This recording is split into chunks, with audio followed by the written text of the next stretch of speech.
Karibuni tena ndani ya OneMic Show. Ni furaha kujiunga nanyi wapenzi wasikilizaji, tukiwa tumekuandalia taarifa za kusisimua, muziki wa kata viungo na kindumbondumbo cha siasa au politics ukipenda. We're streaming live on Facebook from Kilimanjaro studios outside Washington DC, and we are also live on YouTube. So please call in all your YouTube friends, and please remember to subscribe to both our YouTube and Facebook pages at the OneMic Show, and then follow us on Instagram and TikTok at OneMic Show. We're also taking live calls tonight, 202-683-4570, press *5 to speak. Now, across the Kenyan diaspora, a new travel rule is raising question. Kenya is requiring some inbound travelers to carry at least $50,000 in health insurance coverage. But could Kenyans abroad traveling on foreign passports also be affected? Tonight, we separate the facts from the noise. And the big question is, who needs the insurance and who doesn't?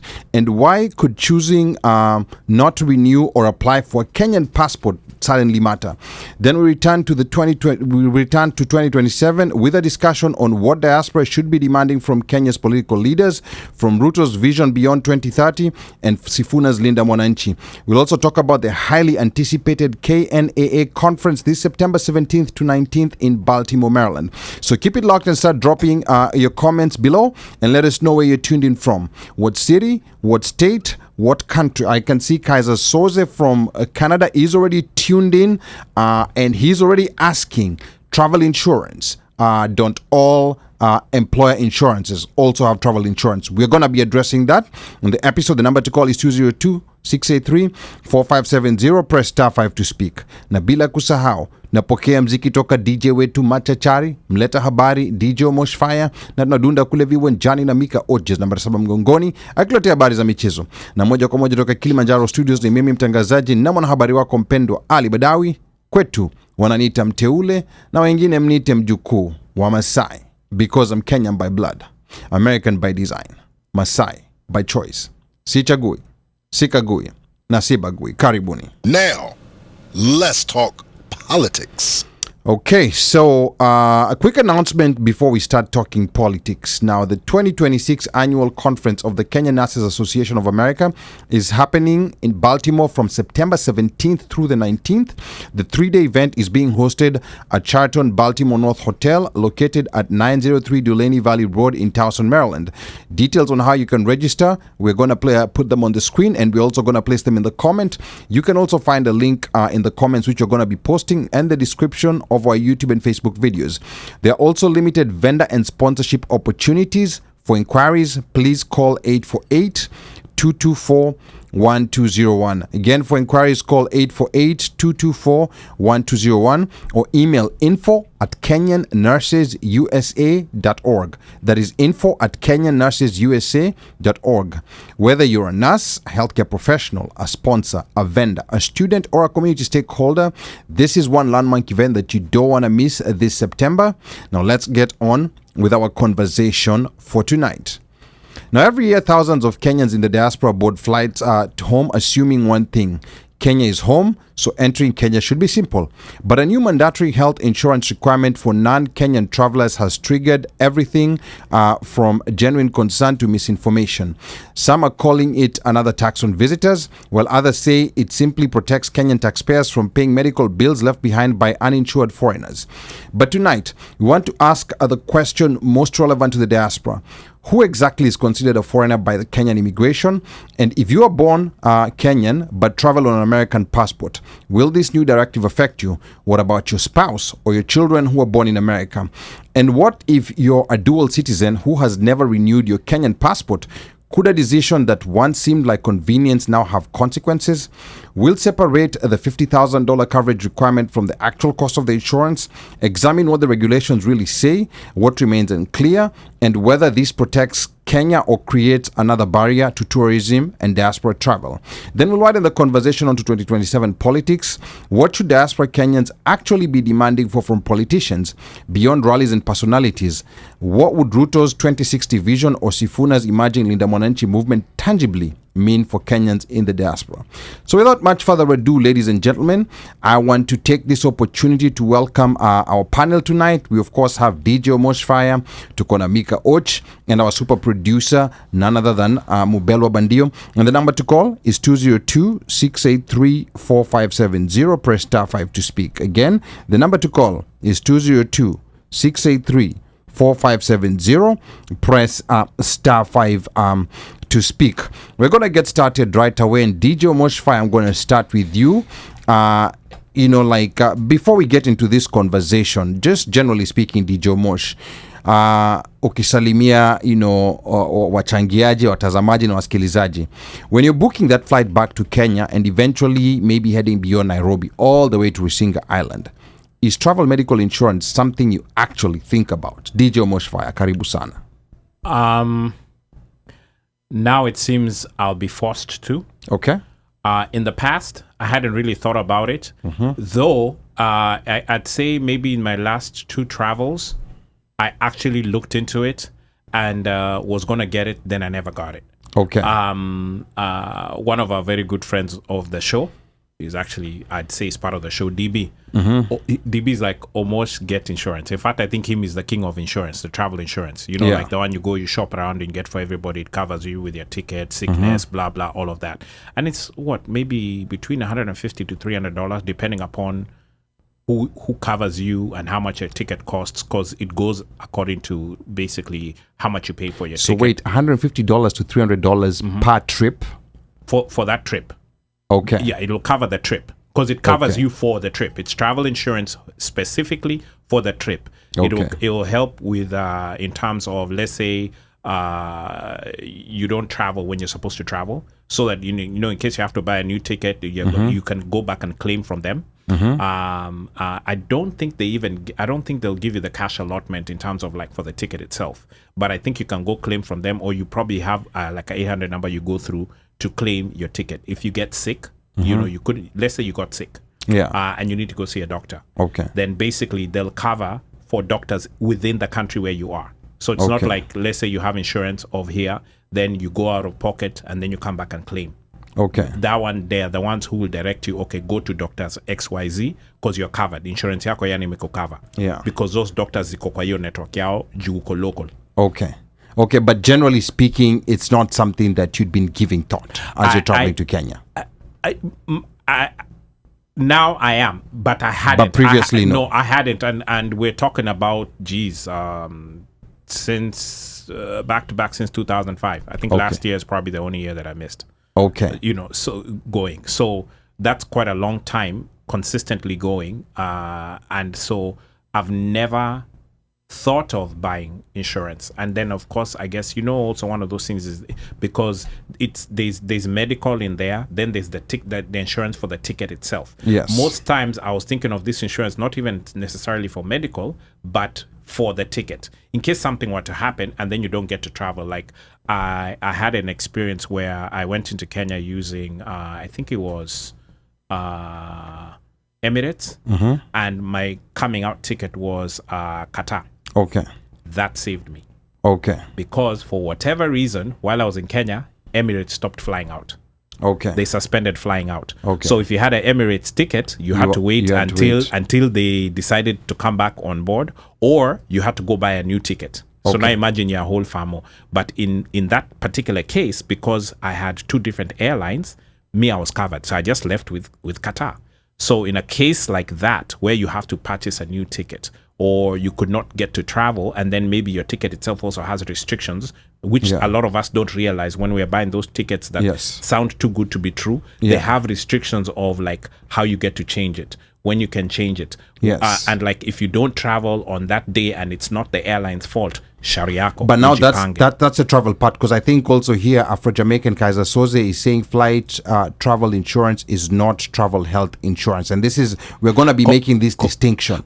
Correct. Yeah. So for me, when I was looking at insurance, I was looking at insurance mostly because I knew it covered me for the ticket. Okay. But you could also then now encompass medical in there. You could get whatever. So again, that's why I say the coverage in a tegemea, the amount you pay inategemea na zile vitu unaongezea. Yes, and the number to call is 202-683-4570. Press star 5 to speak. And to the audience, please tell us your experiences, like traveling. Have you ever thought about getting travel insurance previously, or rather health insurance, health coverage while you're traveling to Kenya? Like I've worked in that industry, the industry for health coverage while you're traveling, not just travel insurance, because there's a distinction between the two, and I will be talking about that and making a distinction between the two. But I want to go to Mika Och.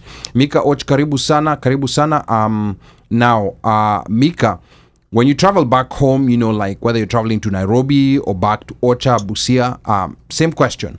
Before this story came out, did you normally buy travel insurance or rely on American medical insurance, or just assumed niko nyumbani nitajipanga? Mika, karibu sana. Ako na kadi.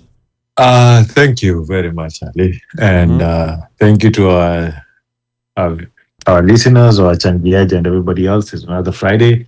And thank you for joining us. Now, answering to your question. For me, usually, I'm one of the few lucky people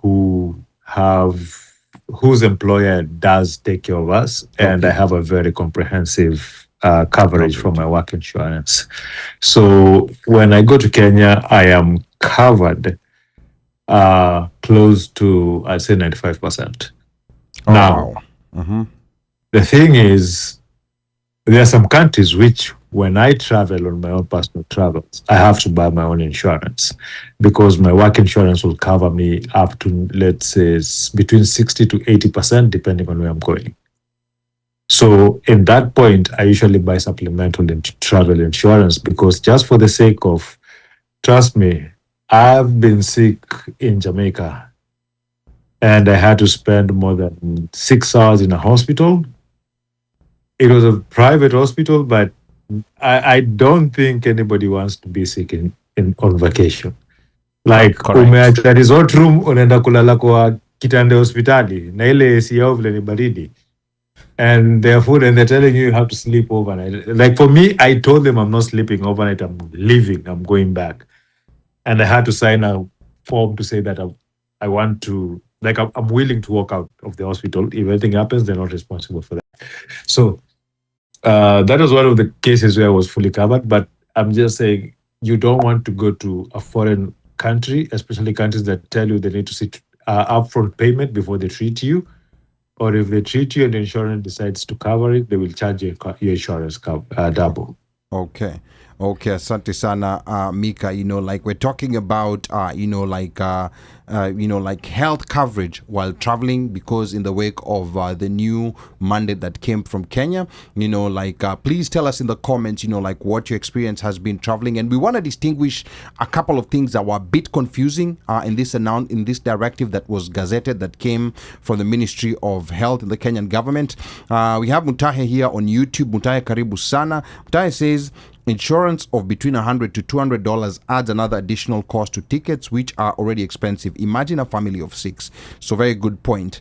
And then now hapa Edgar Toho anasema Jamaica ni kishash ilizidi, anamwambia Mika. And then hapa Afro-Jamaican has an interesting question, and he says, guys, talk to your human resources. I am almost sure if you have insurance from work, it has travel benefits. I think that's a Canadian in Afro-Jamaican speaking. And I'll tell you why.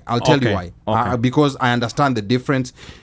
Because before the job I'm currently in, I was actually in this industry, and the company that I was working for had a very big client, like from Canada, called Sun Life Insurance. I'm sure Afro-Jamaican is familiar. In fact, the reason why I quit the job is because, or rather, it's because we were laid off. I didn't quit the job. We were laid off because we lost that client. So there was no Sunrise over there? There was no Sunrise, yeah. So Sun Life Insurance was our biggest client. So, and here's the difference between, in Jamaica, not Jamaica, Canada. in Canada, there's universal healthcare. Yes.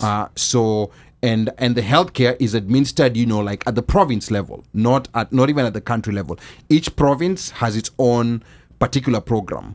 Now, a lot of companies have some what's called contingent coverage, because people are already covered under the what you call the universal healthcare that they have there. So companies have contingent coverage, especially companies where the employers travel to the United States, travel out of the country, and Sun Life used to do a lot of that. So, and that's why I think, Afro-Jamaican is assuming, health insurance by employers covers travel benefits. It covers travel within the United States.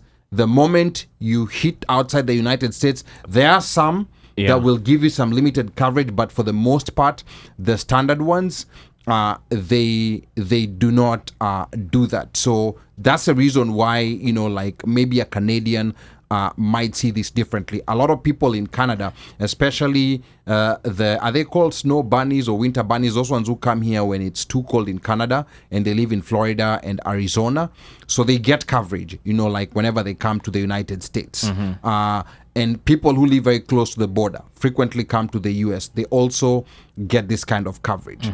So this is your standard health insurance for most companies here in the United States will not give you coverage when you go outside the country. Yeah, I think I think even with that, to add on to that, in Europe, some of the companies we have here also exist over there. So so the coverage depends on which one it is. It can cross over. Yeah. But then now, when especially now when it comes to like Kenya, and you're dealing with, say, with Jubilee, AAR, those types of, because those are the ones that are like the insurance that would be, say, conversant, or that would switch over. Then now you have a gap, because, like, for instance, if I have Kaiser is only Kaiser. It's not like Kaiser is allowing me to go to like Blue Cross, you know what I'm saying? And so that's where so it also depends on what type of cover you have. Do you have a PPO or a PMO? You know what I'm saying? So those HMO, those matter, right? So if it's one-stop shop like a Kaiser, then you can't basically duplicate that elsewhere. And in order for you to get treatment outside of the network, you have to get approval, whether it's an emergency or not. All right. We have some comments here that are coming on Facebook. Shinyas karibu sana. Shinyas anasema, this is an insurance scam by this government. Glad the High Court shut it down for now. The government claims the insurance is to protect the government or locals from carrying the medical burden. You can't get into a local hosi in Kenya without paying first. So we're gonna, analyze, some of these comments that are coming from Shinyas. I think we also have a caller. I think it's Afro-Jamaican. Oh my goodness, we already have a caller. We already have a caller. Are you sure it's not Jamaican that has Afro? So before we go to the caller, another comment here from Edgar Toho. Edgar Toho anasema, my kid got hospitalized in Kenya. Insurance told me to pay, then claim after return. Claimed, and at first they paid the hosi. I got reimbursed, but good luck if they recovered what they paid there. So, I wanted to come to Bandio first to get the Tanzanian experience. I wish that Edgar would call in. Yeah. Ed, the number to call is 202-683-4570. Press star 5 to speak. But let's first hear from Afro-Jamaican, the Jamaican who lives in Canada, who's dreaming about living in Kenya. Karibu sana. Na respect Agwambra. Hello. Gentlemen, how are you doing? Hey, how are you doing, brother? Hey. Welcome. We haven't heard your voice in a while. Afro-Jamaican, can you hear us? Ali said most of it. So I think here in Canada, we have universal health care, and then some jobs will give you additional health care. So, here you're entitled to if you go to the hospital, you get to be an award. But if you have insurance, then you get a private room. It covers stuff like that. But it also comes with travel insurance. And the travel insurance, for me anyways, it's like $1 million in repatriation if you get sick, emergency flights, emergency this, emergency that. And it works anywhere, because when I was going to Kenya, I just printed my card, and they told me which hospitals in Kenya you can present the card, and you don't have to pay up front, but some hospitals, they understand you have to pay first, because that's just how it is some places. You pay first and then claim it back afterwards. So that is travel emergency insurance. No, if you're going to be in Kenya for 6 months or so, then you need to get a different kind of insurance, which might cost you between $150 to $300 a year, and then that will cover your doctor visits and so on. So there's like there are different parts to it.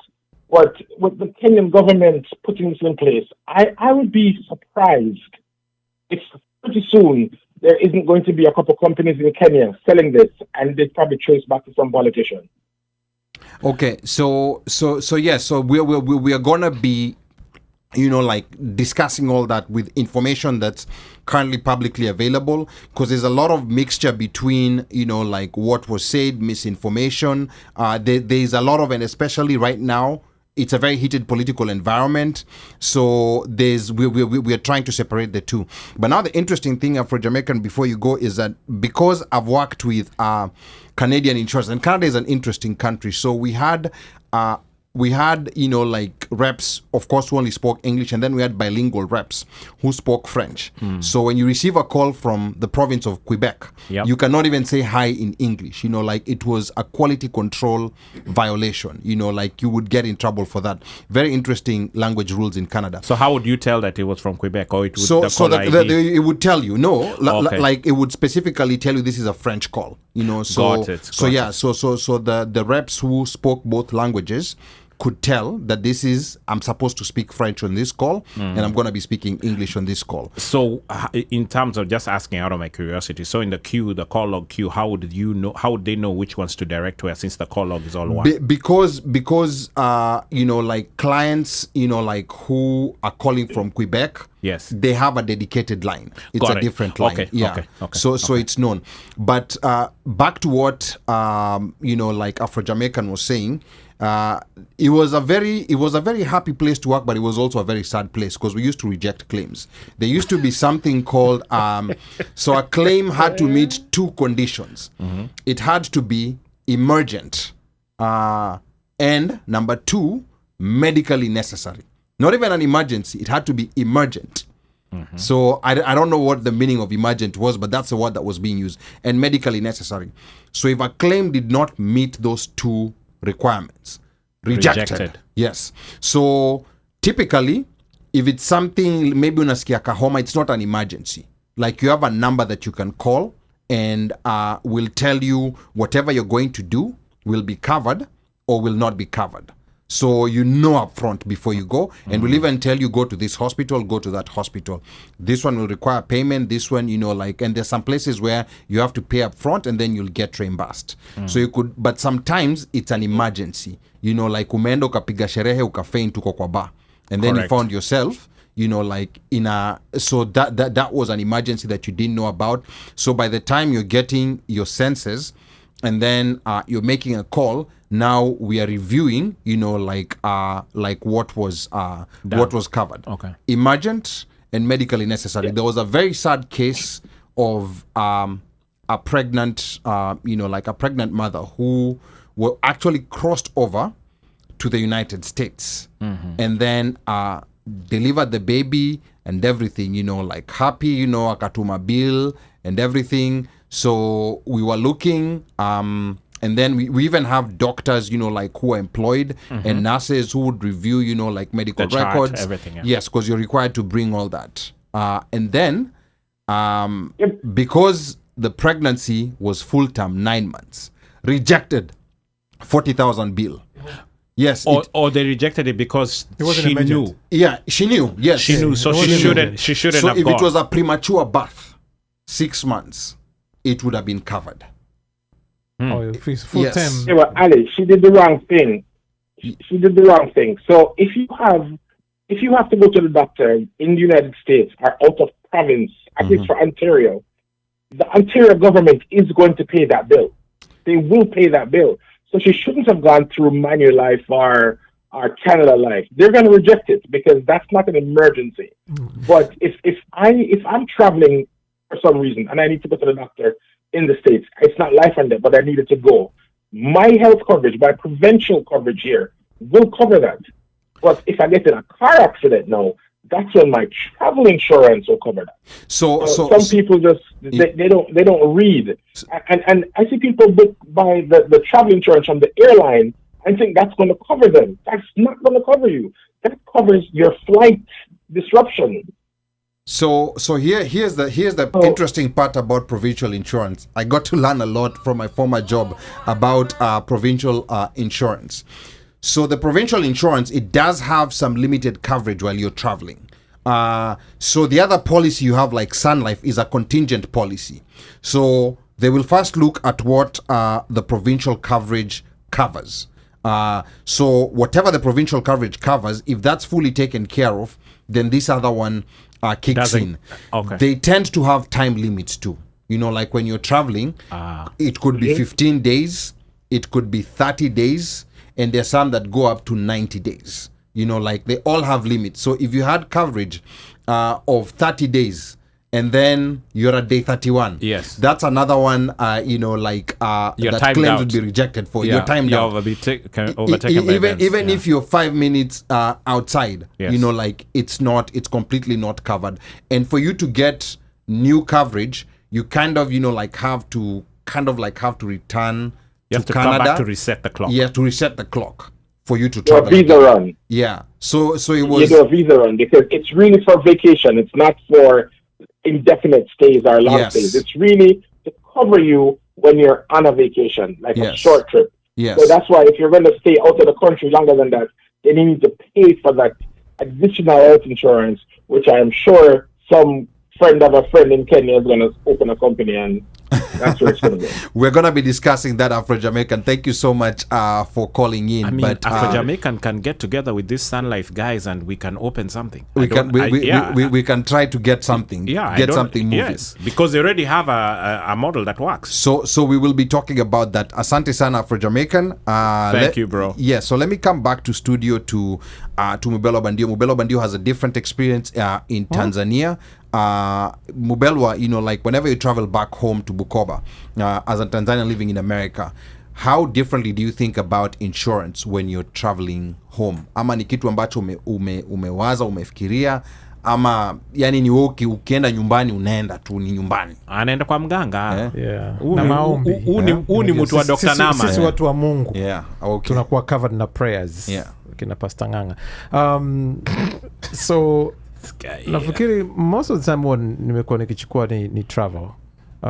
Sijawahi kutumia. So this travel, do you do the travel for the ticket or you do the travel for the medical? Yeah, most of the time it's the travel for the ticket.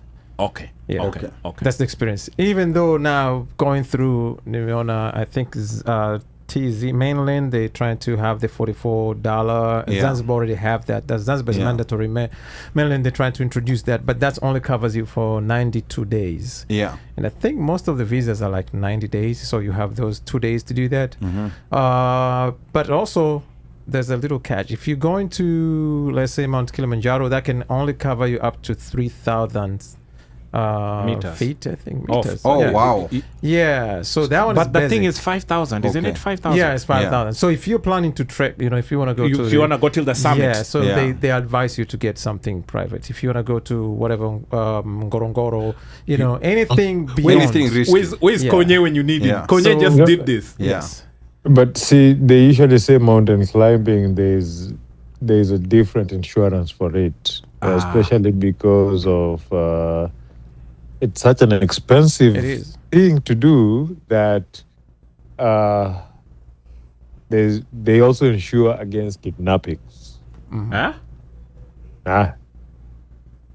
Yani miko nataka kuniambia after you gone na umepiga ile gunzo ya kutembea sijui nini umehema nini shana mtu amesota na panda mlima.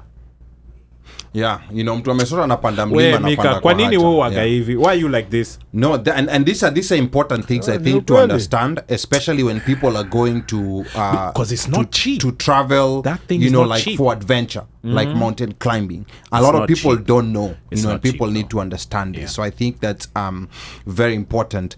So for those who are tuned in, listeners, you know, please give us your experience and be honest. When you travel back to Kenya, do you normally buy travel insurance? Say yes or no. You know, if yes, tell us what coverage you use. Of course, Afro-Jamaican has been talking about employer coverage.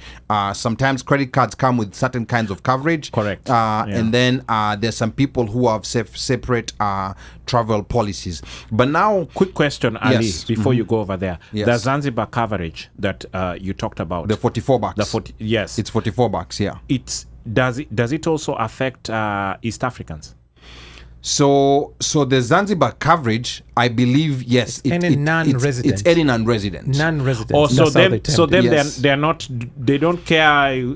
Yes. Meaning even from mainland. No. But mainland is still a Tanzanian. You're still a Tanzanian, so you're not gonna get charged. But if you're a Kenyan, you're gonna pay that $44. Okay. Yes. Okay. And I think like that $44. There's a guy called Odek Fred. He's I think the chair of the Kenya Tourist Federation or the Kenya Tourist Board. Yeah, the one we were watching. Yes, the one we were watching, Yeah. and he was saying the Zanzibar one actually could be a silent tax because they don't care if you have your own travel insurance. Correct. Yeah, they don't care if you have your own travel insurance, unalipa. So it's not quite clear whether it's actually an insurance policy or it's just, like a tax they're tacking onto tourists who are coming. We're going to be talking about that. We now want to go to the narratives that were out there on what people were saying from when this Gazette notice was published back on July 30th, a week or two ago. And one of the narratives was that President Ruto has suddenly imposed 50,000 insurance on tourists. And this is where, sometimes facts get lost, especially in this political environment that we're in. So there's Section 26(6) of the Social Health Insurance Act, which is popularly known as SHA, which was enacted in 2023. It says it applies to non-Kenyans entering Kenya for less than 12 months and requires travel health insurance. And I want you to pay attention to that language. Travel health insurance, not just travel insurance, your bags during missed flights. This is travel health insurance. So any visitor, any foreigner coming to Kenya and is staying there less than 12 months, this was passed back in 2023 in Parliament. And this is the reason why Mnambiwa, pay attention to what Parliament is doing silently.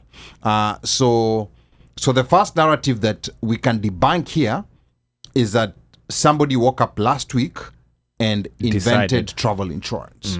This was already tucked in that 2023. In the SHA bill. So I think, so if we are to blame anyone, is to blame, the authors of the SHA bill and our legislators. And our legislators. Yes, and our legislators. So I think this is something that people were not quite paying attention to. Now, knowing that Parliament legislated this back in 2023, do you think that changes how people should view this outrage that people had? Omosh? No, it doesn't change the outrage. Here's the thing. Whether it was, even if it was put in 1965, we didn't know. Okay. Right? Yeah. So we are acting off of once we have known. Then once we have known, then we come back and we start interrogating why it was even in there to begin with. Yeah.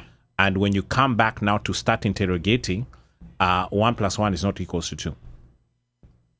Because for one, we are being told that this is supposed to save, I guess, the Kenyan government and as well as the taxpayers from paying some other people's hospital bills. So the first question I would ask, how many tourists do we know who get sick and go to Kenyatta or go to whatever? A lot. Okay. All right, Mika, you're saying, for me, I don't think they do, unless they were like falling apart, then they'll end up going there. But I would like to see the figures behind. Do you know when it says foreigners, not tourists alone? Yes, so this is tourists, business travelers, and other leisure travelers. Okay. Yes, and I think part of the problem is that the government, of course, this was published in 2023 in the SHA bill. Yeah. But the government did not come out clear and say that we are footing a very huge bill for foreigners No, in our didn't. hospitals. Yeah, correct. Yeah, and I think that maybe is part of the problem, because that now is there's correct. no clarity on that. And this goes back to pretty much everything that's done by, I think, this and previous administrations, and especially I'd say UK's administration, in terms of how things are laid out and how things are basically implemented. Yes. It's basically almost like people sit in a boardroom, they come up with it, then boom, okay, let's implement it violently and see how it goes. Ama we throw, let's stick it on the wall, we see if the uganga is ready. If it then slide down or whatever, then we know vitu zikopo. So therein lies the issue. And Okay, let me say something here. yeah, go ahead. This guy came out, right, and started talking very glowingly about the Constitution.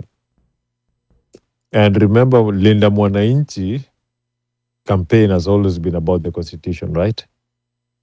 And when he came out talking about the Constitution, he was championing his Vision 2060. It was about modernizing Kenya and about lifting Kenya to the standards that are needed to be a top global player.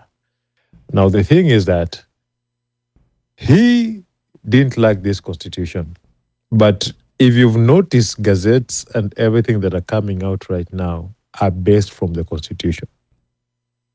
So he's trying to say that, he's trying to nullify the opposition who are saying, we don't need a manifesto, we need to follow the Constitution. Yeah. Yes. But he's trying to pass gazettes, to enact gazettes, and to pass bills that support the Constitution. So he's trying to champion, to show that he actually respects the Constitution.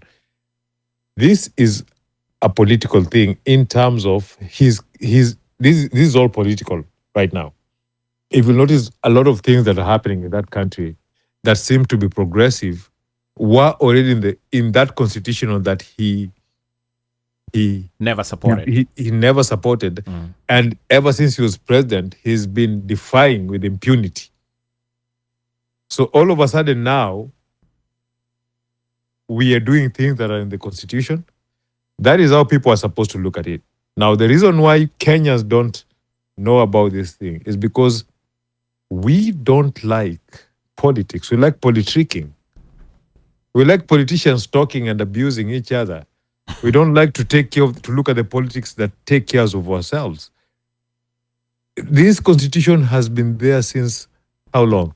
2010. We're now 2010. 15. 16 years. 16 years later, majority of Kenyans don't know. I will ask you one thing.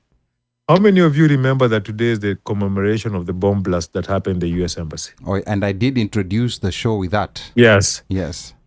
Do you know how many people, a lot of people in Kenya don't realize that today? No. Wengi hawajui. Yeah. You saying that, Ali, umefanya watu wengi wakumbuke hiyo kitu. The thing is, we love our country tukishine.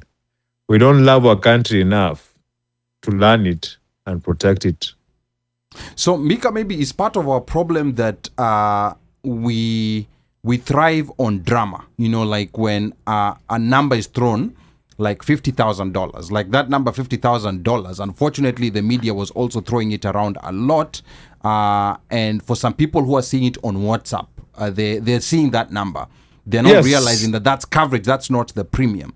And you know something, because remember when I first saw this, we were in a group and someone posted it in a group, right? Yes. And and I was like, that's not true. Your instinct. Right? Yes. Yeah. It's not even my instinct and me dealing with that's my bread and butter, healthcare, right? So I look at healthcare data in terms of the financial part and the healthcare part. So when I saw that, I was like, nobody calculates insurance like that. But then I realized later when I sat down and I read it, I didn't read the Gazette. I read the headline. WhatsApp News Network. Your headline, your WhatsApp News Network. Vile mtu ameiandika. Right? Mm-hmm. So I was like, who covers for 50 grand? Even Americans don't cover for 50 grand. Yeah, it's in millions. Then I was like, so that's the value of the whole policy. Ungesema value of the whole policy. Correct. The nuance of how these things are communicated. So there was a lot of baiting that happened in that spreading of that information. And I think that's what got a lot of people. Even how the media was reporting it, that is what got a lot of people.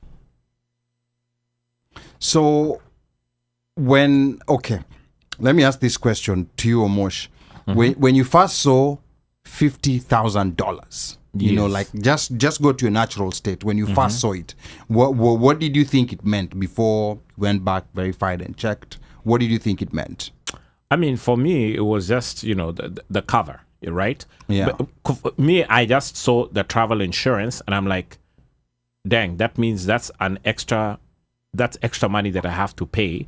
And I was thinking about, you know, like I said, the travel insurance that I look into, you know, which then now is a health. Then I also thought, okay, well, will my health insurance that I have suffice? Or how does that then now tally or equal?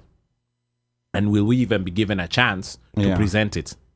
You know, yes, and you know, because you'll have to have your printouts of your of your limits, and it says, okay, you're covered for this is up to this. In case of, again, remember, this is for emergency, because you're not gonna be using it at I'm going to go get my teeth done. No, this is for emergency cover. Something happens, you know, you get in an accident, you need to go to a hospital. So umeanguka, your leg is broken and it needs to be mended. You know, you're gonna have to pay somebody. That's an emergency, right? So for, you know, or it's food poisoning and you have to go see and, you know, be overnight like Mika, you know, absconded. So again, I looked at all of those at that. I'm like, this is just now another extra cost that I have to add on. I was like, in my head, I was thinking, tumetoka kwa ile inaitwaje, vitu tunaleta ndani ya sotano. Zilipelekwa, I think they increased it to, what did they increase it to? CG, was it 6K or something like that? Okay. So I'm like, tumetoka hapo, tumetoka. Now we have another one. But this problem, you know, like this problem of because, you know, like that $50,000 number is what was being, you know, like paraded around. You'll stop there. Yeah. So is this a problem also in our Tanzania, ama is this a uniquely Kenyan issue? Because I sometimes wonder, because hii kitu ilisambaa sana, ilitembea sana, and you know, like once you look at the details, ukiangalia the things that people were saying, zilikuwa ziambatani. So is this a Kenyan problem, ama is it an East African problem? Is it a global problem? I think it's both. I mean, I think for Tanzania, the main issue is the way they people try to make money out of these baits and clicks and stuff. And unfortunately, some of the so-called medias are just running with whatever the headlines that they have in this WNN, you know, the WhatsApp News Network. And so people will come with whatever they have unverified and then they run with it. I think the main issue, like you said, is scandals, kicks. Tanzania tunaita kiki. Kisikia kiki. So that's what it is. And sometimes they will purposely mislead, you know, put the title that will so that will get that click, and they know that it's like if they put the detail on the 3rd, 4th, 5th paragraph, nobody's gonna get there, you know. Wataenda paragraph ya kwanza, and then they'll go so, or the headline, and then it's hard to say, hey, because they'll verify everything on your 6th, 7th paragraph. The same thing they do here with the fine prints, right? Yes, you know. So but you know for sure that pale juu, they know the market. Unfortunately, like they say, it's squeezy. Attention span of binadamu, it's less than goldfishes, right? So wanajua how to bait them and how to get into that. But that I see that a lot. Now, I blame the authorities kwa hili, because even you will think because they know what bloggers and, you know, people on WhatsApp post, you think maybe the government having all this, they're well stuffed, full stuffed, you know, they got all the information. You think that they'll come up with a way to counter this information in a nice way, but they'll just let it go. They will leave it like that, you know. Let it go. Wanaacha gazeti alafu ukiuliza wanasema kwamba mkitaka kunani, just mkienda kwenye official website ya serikali. Yeah, and nobody goes there. Yeah, nobody goes there, and they know that. Yeah. But they're super lazy. Wataiacha hapo, and then that'll be their counter. That's how they'll try to, counter. But I feel like I don't know. I blame the government. Are we living in an infodemic era? Because I feel like over time, despite like now there's a lot of tools to verify, all kinds of tools to verify, but I feel like this problem is getting worse every day. I'll tell you this: more people dies in the hospital where there's more medicine than Kwashule. Okay. So it's the same thing. The more information you have to verify, the more people will not, and then that it's just use and misuse, just like gun, right? You use the bad guy with the gun, stop by the good guy with the gun. To me, it's the same thing. In software, you usually say data is good, but also data is bad, right? As long so baby, bring your body in a man, I don't wanna talk to nobody, 'cause you the one. Bring your body in a man, do kangaroo. Every young man do kangaroo. Okay. Every little girl do kangaroo. Every young man do kangaroo. All right. Twende Ali. All right. Karibuni, welcome back. Apologies, mitambo, unajua kama kawaida, like sometimes mitambo does what mitambos do. But of course the show has to continue. Number to call is 202-683-4570. Press star 5 to press star 5 to speak. We were talking about like policies. If you have an insurance policy with your company, if you have a different medical insurance and you're covered, are you still required to purchase another policy on top of what you already have? There had been no clarity on that, but there was some communication that came from the ministry today that says that travelers will be able to use insurance purchased outside Kenya if it meets Kenya's minimum coverage requirements, with proof eventually tied to the ETA process, the electronic travel authorization.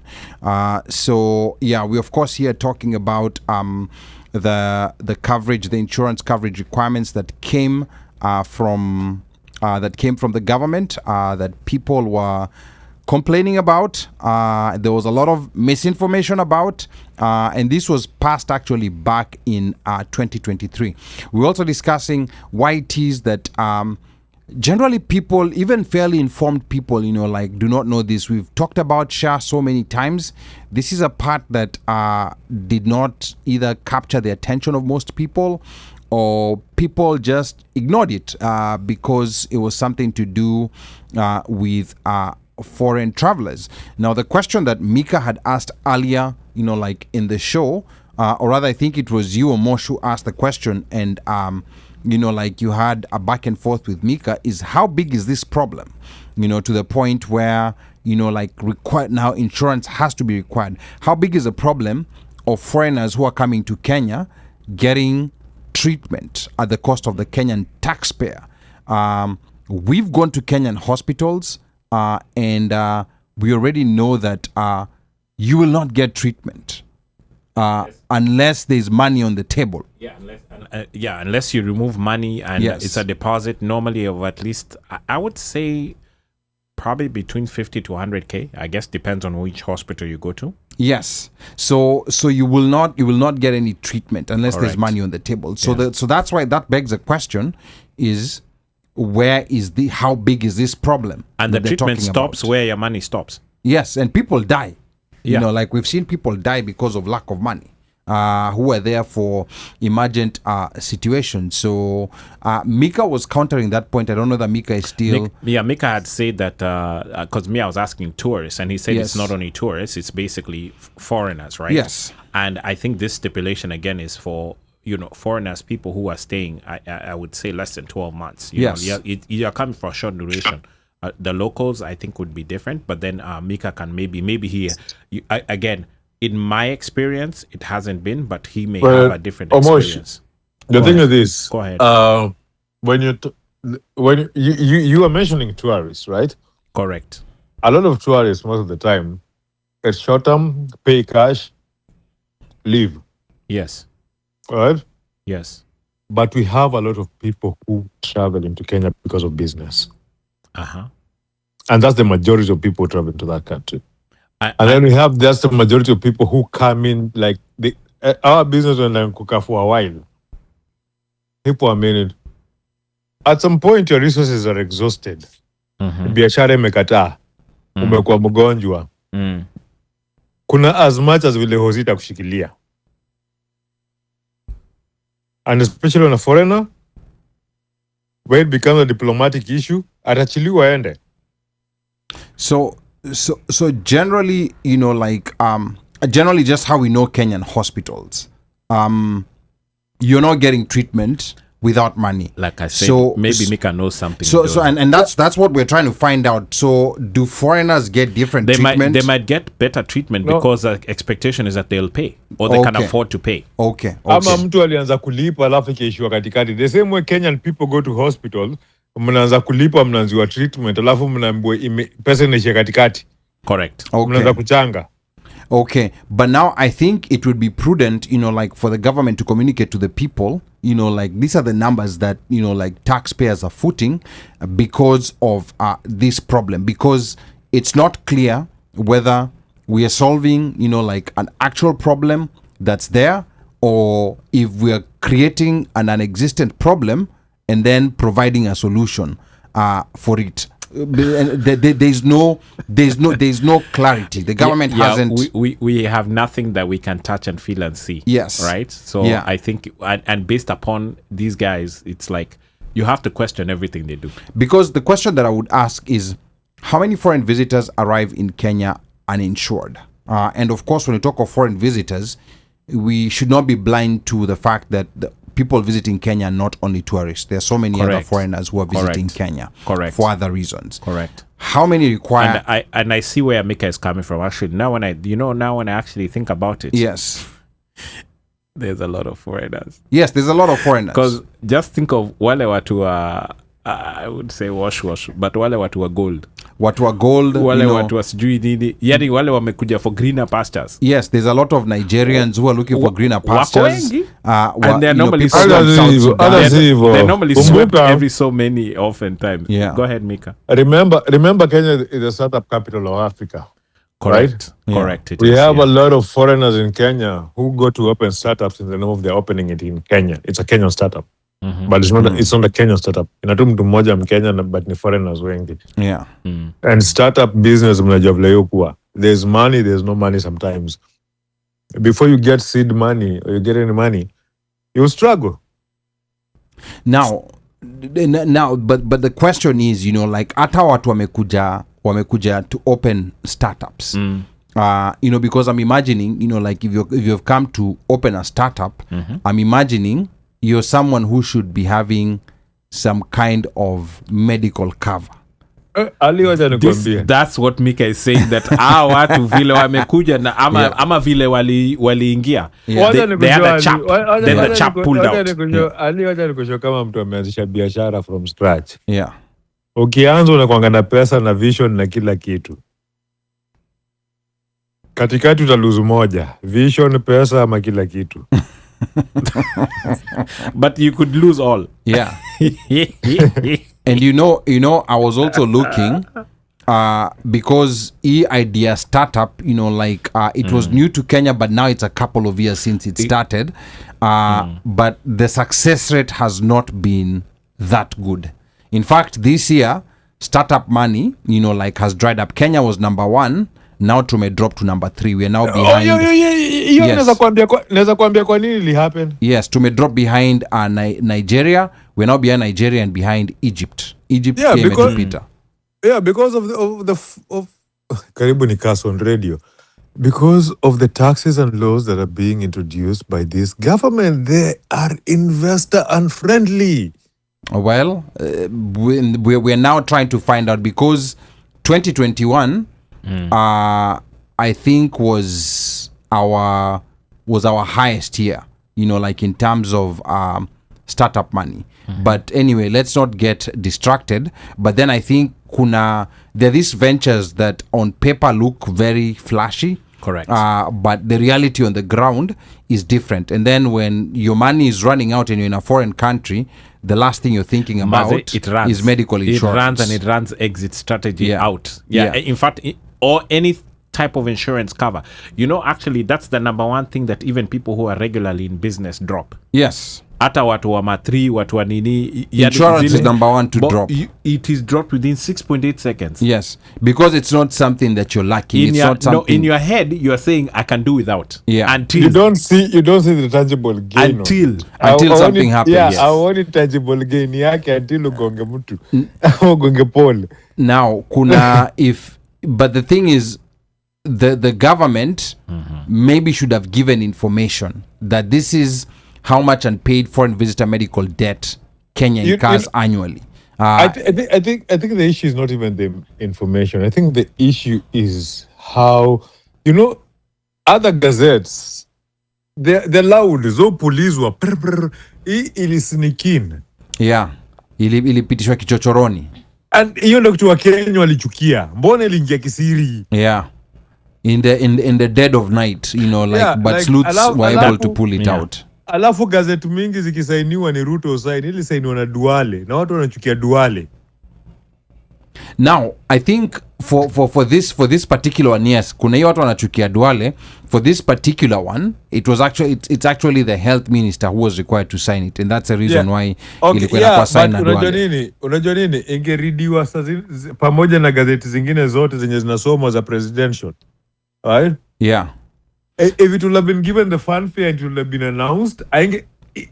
It looked shady by how it was signed and approved. Okay. Right? And before something goes to the National Gazette, inamaanisha ilikuwa discussed in Parliament. No, so ikitu, it was passed in Parliament in 2023. It had just not been implemented. So ilikuwa tu imezubaa. Ilikuwa imezubaa tu, ilikuwa inangojea time yake. Yeah, sahi ndio wana enforce. Yes. Mikasi. Sahi ndio wana enforce. Anaziko nyingi, there's still a whole slew of them. They have a whole host of things in their pockets. Shida itakuwa ni wakianza itabidi wakuwa wanazi-announce na wanazi-explain. Hii inafanya hivi na hivi na hivi na hivi na hivi. Because Wakenya siku hizi wamekuwa watu wakuuliza maswali. Oh yes. We need a question and answer session. Yeah, wamekuwa terrible too. Why? Now, why? Now, you see, the other thing is that also, besides foreigners, everything we've discussed so far assumes that it's a foreign traveler. And this is where the story might get interesting for us in the diaspora, because who exactly is a Kenyan? When does a Kenyan become a foreigner? Because, and the reason why we ask these questions, there are many Kenyans who travel with many dual citizen Kenyans who travel with their foreign passport. Correct. For whatever reason, whether it's they've not renewed their Kenyan passport or they just prefer using their US passport, they do that. Or other passport, yes. Yes. So besides that, we also have people who have spouses who are not necessarily Kenyan. And then we have people, maybe even the husband and the spouse, they're both Kenyans, but the kids were born here. Correct. They never bothered to, get them to get Kenyan paperwork. Yeah. Mm-hmm. They never bothered to get the paperwork. So now, these are people who are going to be affected by this directive. So Mika, for example, woki travel, wo tumia passport gani? Zote mbili. Okay. So at least there's a Kenyan passport that you have when you travel, when you're getting into Kenya. Ulipi easy ma electronic travel authorization. What is that? Mika wagana sema what is that? Yes. No, see what is that? Mainly understand laws za countries zote mbili. America walisema kutoka hapo unatoka na passport ya Kenya. Nikienda pale kwa ndege mpya na passport zote mbili. Na naambia ngo dem hakikisha hizo passport zote mbili zimekuwa kwa system. Yeah. Kwa system. Yeah. Ndo immigration nimetoka na passport mbili. Nikifika Kenya ninge passport ya Kenya. Aonangi ya America hata kidogo. Hata wajuangi niko nayo. But now nikitoka Kenya na wapeanga Kenya alafu akiniambia uko pale unaenda visa yako ni gani inaonyesha passport ya America, si wapeanga hatu aguse na waambia ndio hii hapa. But Mika, ndo swali nyingine, wazazi wengi, and it's something that I've noticed, you know, like who have American born children, they do not bother to get Kenyan passports. And then I don't understand that. That kid is not a Kenyan. Yeah, but and I don't understand why they don't do that. Because this is a right of the child. It's a right of the child. I don't understand why they don't do that. But you know where... From what age, though? No, they don't for Kenya, there's no restriction on there's no age. age restriction. Say under 18, they still can travel under parents' passport. No. Yeah. No. In Kenya, you have to get your own passport. No, those kids are not, especially if they were born here, they're Americans, right? Correct. So they're traveling to Kenya as Americans. Yeah, but they still you can stamp them. I believe there's a thing you can stamp. So I think we need to check. We need to check and verify. Check it. Hata nchi ambazo hazina dual citizenship bado. Okay. Yeah. But Kenya walitoa because Kenya doesn't have a problem. You have to get the passport. Ukienda kuwa stamp watakwambia wachukulie passport. Yeah. Yeah, but they cannot force you to do that. They will not force you to do that. That's but no. The thing is, for Kenyans, since they're American, they're different citizens. You have to trigger the dual citizenship. Hauwezi weka kwa passport yako. You have, because cheki, unawapatia citizenship by birth, so it has to be recorded. Yes. And the only way it's recorded is for them to be recorded. I will have to revisit that because I think that's international. Yes. Yeah, I think we have to revisit that. Yeah. But then no, Kenya hawezi andika if in Kenya you cannot write hawezi andika mtoto wako kwa passport yako kama kuna passport ya country nyingine. You have to register them as a dual citizenship. Okay. Now the other question is why do not all Kenyan, a lot of I don't know whether to say majority, but quite a number of Kenyan parents who have kids who are born here, they do not get paperwork for them, you know, like Kenyan documentation for them. You know, so wacha nikuulize swali hadi. Wewe unadu job Amazon. Yes. Unaishi Texas. Wife yako ni nurse. Okay. Anafanyanga 60 hours. Unafanya 72 hours. Mko na watu watatu. Yeah. Utawaregister sangapi? Utakuja DC sangapi kwa tafutia passport? Or any other embassy that is close to you other than. Niambie siku ile utasacrifice paycheck yako kuja kwa tafutia passport. Nyi wote family mzima wabebe walete wafanye biometrics DC. Yeah, you have a point. But you see, this problem, Mika, is not only with Texas parents. At this very DMV. Yes, correct. The same thing, but it's the same thing with the DMV. It's the time. The same thing DMV too. It's the time. Not that they can't get there. Remember, in America, time is money. Yeah, the logistics. Time is money. Others logistics. My theory is different. I'll tell you, my theory is different, and I'll tell you why. Ali, not so many people can afford to burn 8 hours wages. I get you, Mika. I understand that part, but my theory is different. Okay, my theory is they just don't give a shit. And you know why I say that? I think that's the main reason. Number one. I think that's number one. That's number one, and number two is the one that Mika has mentioned. And they also feel like they don't matter. It doesn't matter until now in Akuramba. Now, you know, like when I started learning this, is that you know, like as we've been mobilizing, even in the last election, we're mobilizing people to try and vote. That's when you discover there's a lot of, you know, like, because unolizamtu, you know, like we're trying to show up numbers. Unolizamtu, I can see you have a family with adult kids. These adult kids do not have Kenyan anything. Yeah, they have nothing. And then, you know, like, and at that point, it's very difficult because at that point, this adult child, and on, I mean, justifiably so, I mean, why do I need one? Unless that child themselves have that Kenyan curiosity manini in it, then they do go follow up on their own. Yes. Now and then a parent nini and push them, because some of these kids are amazing that way. But unajua kwa kitu moja, shida moja sisi. Oja juzi nilikuwa naongea mahali.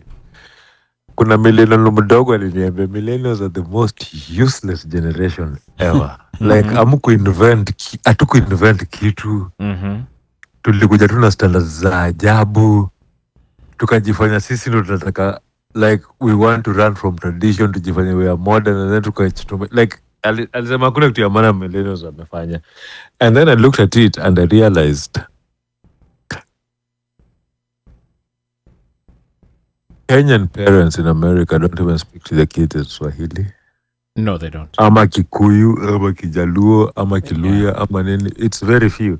Utapata, unless kulikuwa na show in the picture, ndo utapata watu hii wanajua mother tongue. But kama kukuwa na show in the picture, most people aongeleshangi watu hii. Hata wakiongeleshwa wanaongelesha like when they're casting them out or when they're trying to emphasize. Chapa, Kiboko, what is it?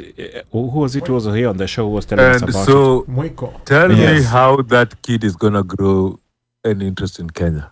Unless aende meet mabesti wake wa Kenya wenzake wenye watoka Kenya alafu influence. And you see, like it's one thing where maybe kitu imewapita tu. I have seen households where the parents wanaongeleshana lugha moja kama ni Kikuyu, Kimeru ama whatever language it is. But when they communicate to the kids, they switch. And then mimi kuna place moja niliambiwa kabisa usimongeleshe mtoto Kiswahili. Why? And this is someone who you went to their house, yes. and you as you usually do, Ali being Ali, yes. you are about to engage, then you are told, and the child all right. and the child seemed interested. Hammer time. The child seemed interested. Nikapigwa hammer time. Na sawa naona ukipigwa hammer time na mzazi, like you back off. Yeah, because that's their domain. I mean, yeah. So I think there's a lot of disconnection, like that parents actively do with self-sabotage. Kids. Yeah, and like Americans previously could travel to Kenya with just show up without anything. Yeah. But now there's requirements. Or you would get upon entry. Or get a visa upon entry. Yes, get upon entry. But now there's a complication of ETA. Yeah, you have to do the head. Yes, that wasn't there before. So now there's complication. So maybe now, especially those who every now and then travel to Kenya, the ones who travel every now and then travel to Kenya, they are starting to see the need of maybe having their Kenyan documentation or getting their passport. And another reason is also, America vile kunaenda, you always have to be prepared with a small bag. Unajua kama vile Chris Rock, kwa mlango. Yeah, like right. Chris Rock used to talk about, he lives in a very rich white neighborhood, but he always has a small bag. Kwa mlango. Outside the door. Waiting. When they come for you and they tell you we no longer want you here. Sure, exit. Yeah, you exit and you move as you on. go, yes. Yeah. So I mean, and I'm just, I never thought that a day would come. I would say this about America, but I think hapo ndo pali kumefika. No, it doesn't matter whether you have citizenship. You have to have a go bag. Ile bag yako, you pick it, iko na kila kitu, and you are exiting as you're going. Yes. So I think like that's another issue. So issue ya Kenyan parents, and it's easier when you get this for your kids when they're younger. Before they're 18. Yeah, before they're 18. Because once they turn 18, they have to get the ID. That's it. Yeah. Then they have to. It's a much longer process. Like I know the people who've applied for their kids and do all of that. I think it's like, is it 6 months or maybe so now, less than 6 months? Before you get an ID, you must first get a certificate for birth abroad. Not a birth certificate. Yes. It's called a certificate for birth abroad. Yeah, which is via attestation of the parent, right? Yes. I had a niece who already had a passport. Like she was a minor. She already had a passport. Correct. Then when the parent went back to renew it, yes, they were told that, your child is over 18. we can't renew. No, alikuwa hata turn 18. Yeah, but by that time I think they not started enforcing your requirement certificate for birth abroad. So when they were getting the new, now the biometric one, yes, yeah, they were told that they first have to apply for the certificate for birth abroad.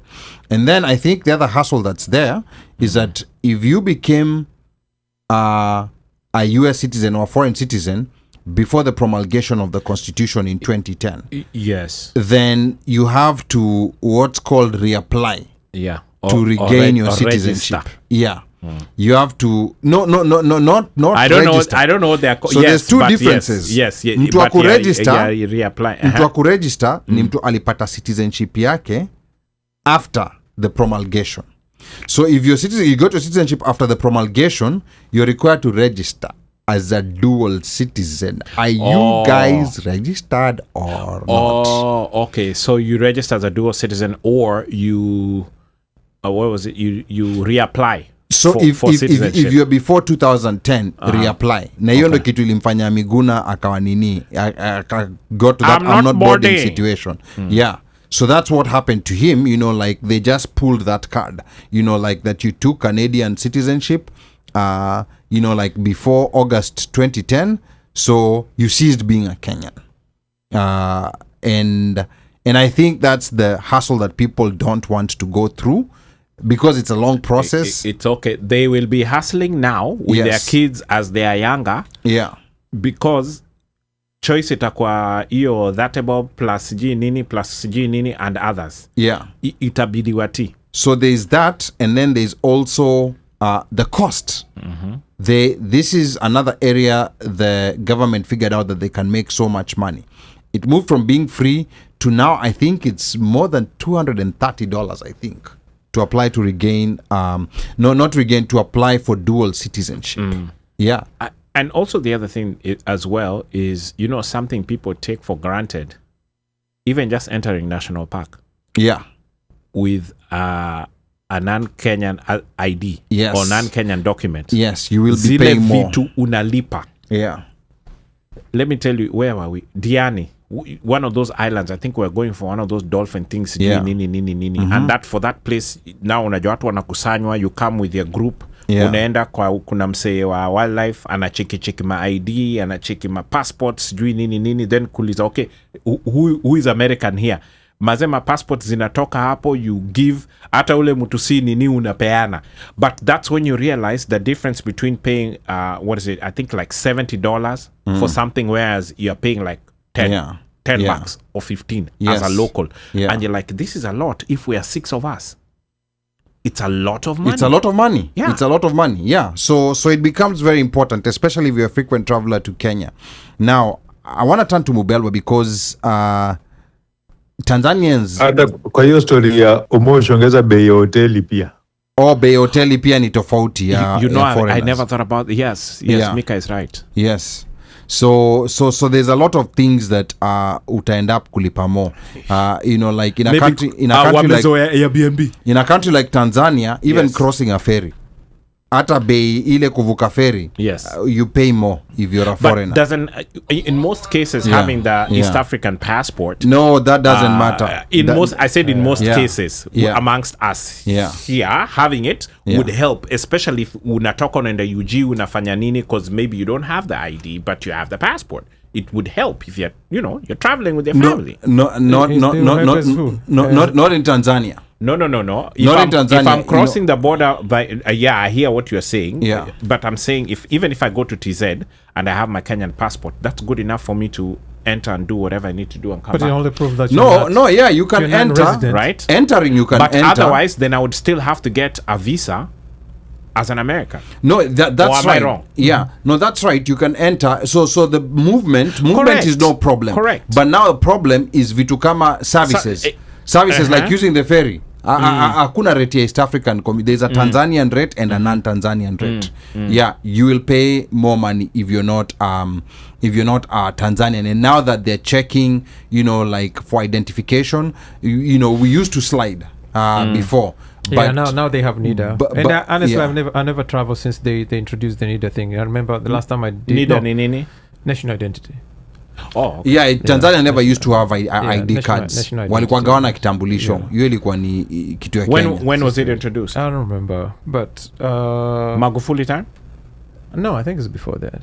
It's before that, yeah, but it wasn't maybe even so. It enforced wasn't- that much. It was it's a new It thing. it was a new thing. It was Yeah. not in the process. Even now, some people they still they have number and not the ID itself. So like you have a social. So yeah, I remember trying to cross to Zanzibar and Ulishika dabu.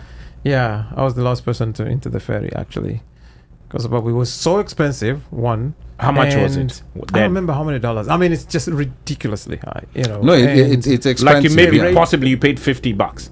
That was more than 50, I believe. No, it's definitely more than Yeah. $50 because it's a 2-hour. It's more than it's a 2-hour. Like ferry ride. Si ati ni si poa na mdomo. It was expensive, and then the process. If you don't have NIDA, you have to go back mwenyekiti wa kijiji, get all this information. And man, I was like, I can't find my NIDA. I mean, at that point, I was the last person because when I go to Tanzania, it's like ni Kiswahili na Kihaya. Those are the only two those are the only two languages I speak. Right? Yeah. So the guy was like, "Yeah, nitajuaje kwamba ni Tanzania?" And then he was from Kagera too. So we started. So you and him had sugar. So we had a bonga there. Alafu akasema, "Okay, sasa Peter, but utajijua jinsi ya kurudi." So nimefika Zanzibar. You did not think about kurudi. Yeah. Now nimeland Zanzibar. Sasa hapo ndio ulishika dabu. Au sasa hapo inabidi uende ukaweke police report kwamba umepoteza ID yako. Hayawa. Because there's no way they will let you in without it. Okay, so if they're you don't checking have it. Yes, because they're like, okay, they're like you came. Yeah, so okay, the fact that you're here, this means you had it. Now Yes. going back, it's like, where is it? Uwezi kusema sikuwa nayo. This is haukai hapo, and you're like, hiyo imepotea, hiyo imeibiwa. So they were like, nenda central. Yes, but that saved me, I think, couple hundreds, because it was very expensive. Yeah, because sasa Tanzania, the complicated part is that as a dual national, you have to choose one. Yeah. Hapa vile unaongea, you're talking like you're a Tanzanian national. Ama how does that work? No.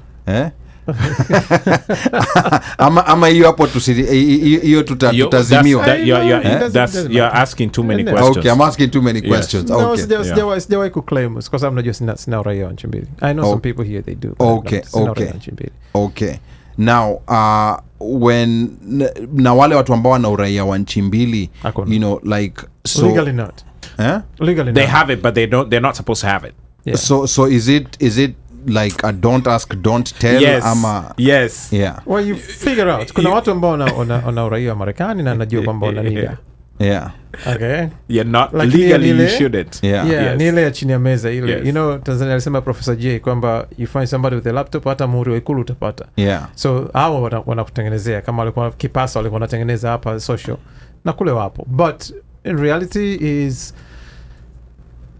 man, hizi story nafikiri hata there's a guy ambaye alikwenda Tanzania alafu somehow wakajaribu kufanya something and they were like walipomtrace wakagundua kwamba ana mali registered kule lakini sio raia, so they were like kwanza by the way hizi sio zako hizi. Because you should never have had them. Yes, you never have had. Yes. Which means we're taking them back until you can prove that you can. Until you can prove that that you are supposed to have them. So hizo zipo and I mean not so related, but I remember kuna mtu anasafiri akafika pale airport akakutana nao wa Ethiopia na nini, akachukua pesa akampatia and that bag was like 85 pounds. Yeah. Jamaa akaipitisha. Right? Damn. Alafu wamefika TZ. Wameiba almost 20 pounds viatu, right? Oh no. Lakini hakulipa extra luggage, right? Yeah. Sasa amekwenda nalalamika vitu vyangu vimeibiwa, wamechana hivi na hivi, lakini akipima mzigo uko 60. Okay. Lakini maximum is 50. Yeah, so na hii inaonyesha kwamba ilikuwa 50. Yeah, so toa proof kwamba ulilipa. No, hakuna proof. Yeah. This means you can't say kwamba umeibiwa. If anything, you need to pay for extra 10 pounds. Yes. So that's the thing, kwamba watu wana mali. Alipoingia Magufuli actually, at one point akasema kwamba kama mtu nafikiri Tanzania unaweza ukarithi unaweza ukarithishwa ardhi kama sio pale, lakini huwezi kununua ardhi. Kwa mimi baba yangu anaweza kaniachia, ilikuwa hivyo, sikumbuki kama imeshabadilika, angeweza kuniachia sehemu, ila mimi nisingeweza kununua sehemu. Kwa hiyo kuna watu wamenunua kwa sababu foreigner huruhusiwi kumiliki ardhi. Okay. Right? Yeah. Na ukishatoa uraia, hakuna uraia tena wa Tanzania kama uraia wa. Kwa akaambiwa kwamba tuna verify watu yote, mashamba yote ambayo hatuwezi tukaverify kwamba ni ya Tanzania yatauzwa. My friend, watu walienda huko kwenda kuuza mashamba yao. You know? So wait. So kama umechukua uraia Marekani, hauna haki ya huwezi kumiliki ardhi. You can't, because the number one thing is you have to be Tanzanian. Yeah. Even with Kenya, you have to be Kenyan, and that's what people do is they go around that. But Kenyan. You see, even before the 2010 constitution, Kenyan authorities looked the other side. They really didn't care whether you had. Yes. But if they choose to, they can pick on you. Correct. And make you an example. You could be the only one. Yes. But you can't complain. Unakumbuka, unafikiria mbona ule jamaa ule musician alitoka nani? Rington Apoko ananyang'anyanga Wahindi nyumba Kenya. Niyo story ya dual citizenship. Na kina Alai. Kina Alai, kina Robert Alai kunyang'anya Wahindi Kenya, Wahindi unajua Kenya kuna ile lisoldia 100 years. Yeah.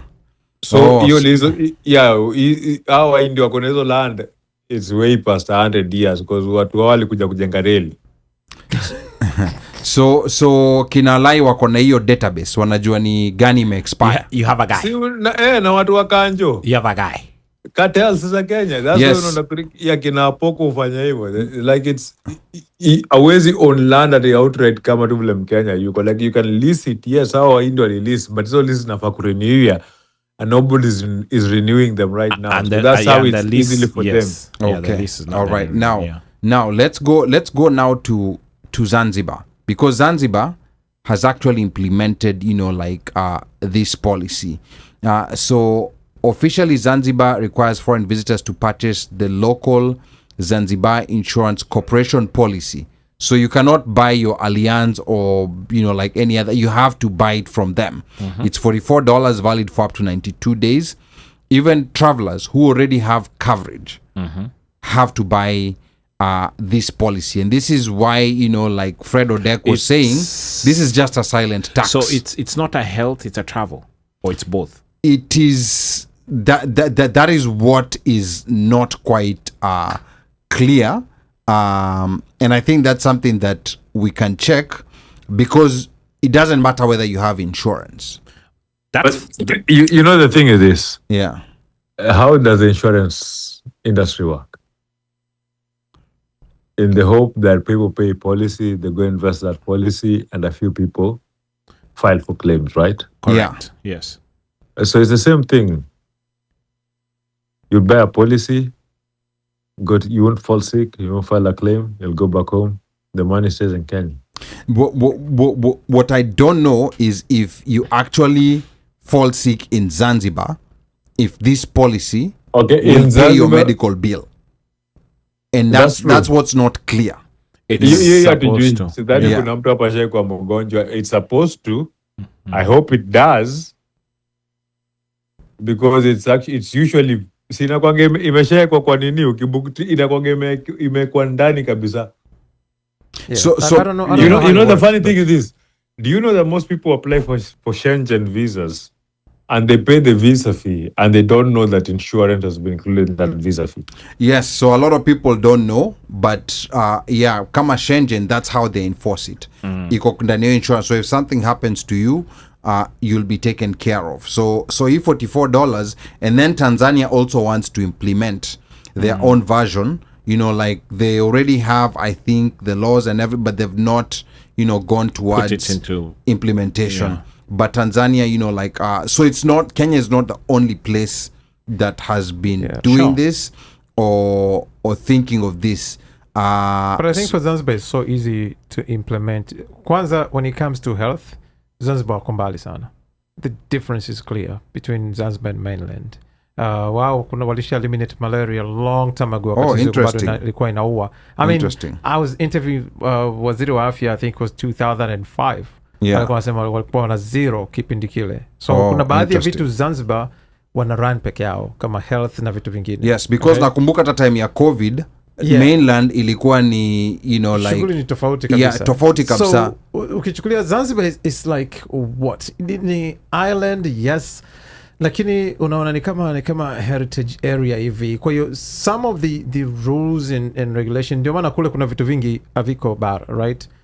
There was this thing ukienda hotelini inabidi at least uonyeshe mume na mke. So some rules kule ziko kidogo tofauti. So it's mix of religion and politics and all this stuff. So it's easy to, but I can almost guarantee kwamba watacover hiyo kwa sababu kwanza ni kizio kidogo and the health system is just and then the other thing is that part of the argument that people were bringing like about this policy in Kenya is that it may reduce the number of tourists, but in Zanzibar that has not happened. Because this requirement was introduced in 2024, international arrivals subsequently rose from around 736,000 in 24 to 917,000 in 2025. So it did not necessarily hurt tourism. And also, I don't think someone will make a decision on whether I'm going to Kenya or not because of a $50 policy. I don't think that's something that... if it's $300, maybe. But policy in Kenya, we don't know how much it's gonna be. Correct. Yeah. Yeah, but and therefore, I feel like Zanzibar, it's almost like a special case. And people that don't go there accidentally. Yes. People go there deliberately. It's very intentional. Yes, it's extremely intentional. So, and for $44, it's like going to Bali. From what you're getting. Yeah. So.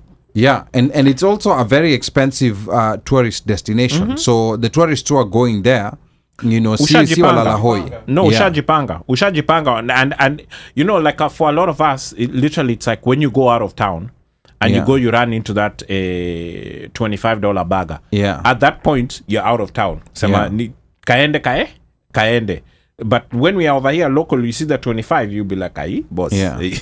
No, we need to find that $7 burger. So I think it kind of goes without saying. Actually, I think that's a very good way to put it. It's like nobody ever complained paying $3 for chupa ya maji airport. No.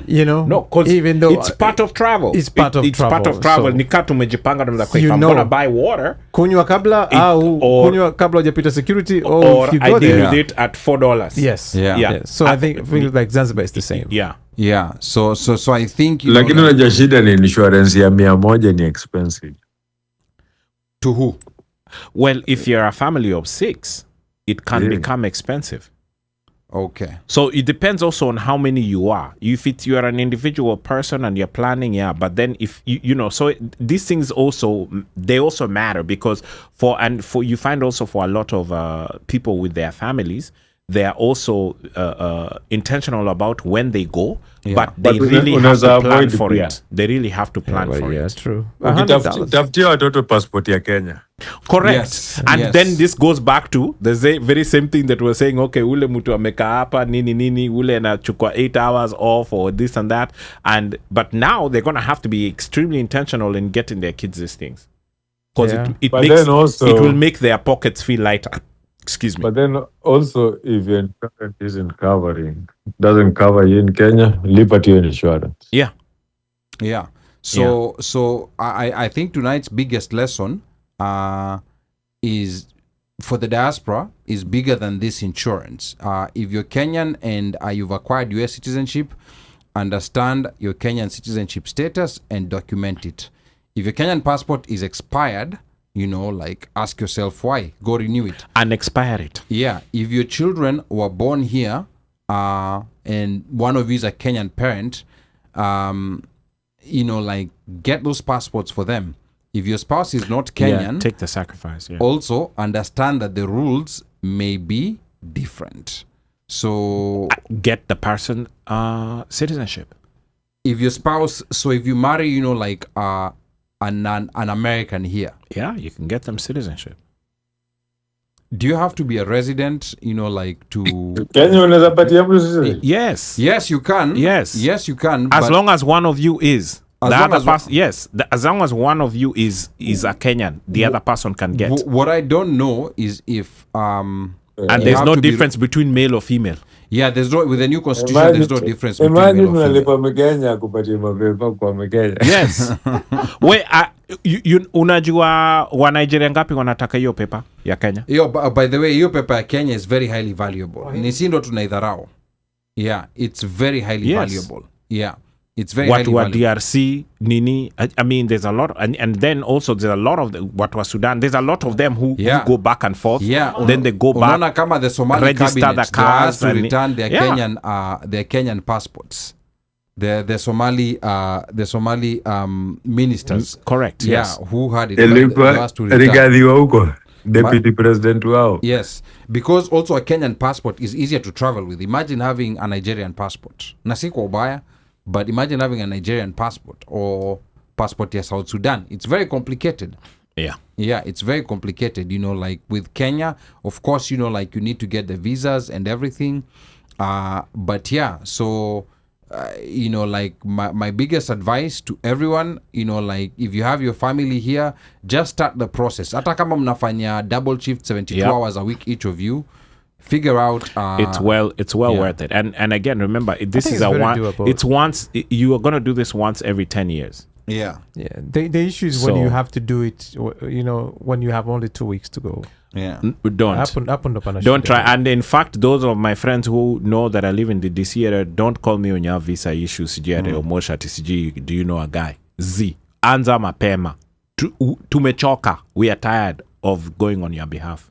I don't know about you, Ali, lakini iko ka hapa DC. Zile phone calls are, do you know a guy I'm at the airport? Na sijapata. So then unajiuliza, okay, at the point in time when you applied for the thing and you had not got it, but you still went to the airport, what were you thinking?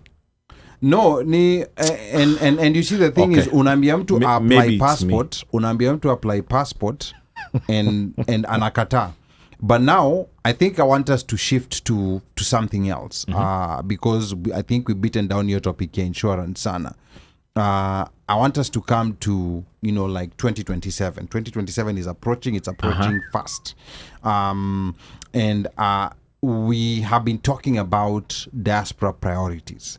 And I've always been curious, do diasporans even know what priorities they have?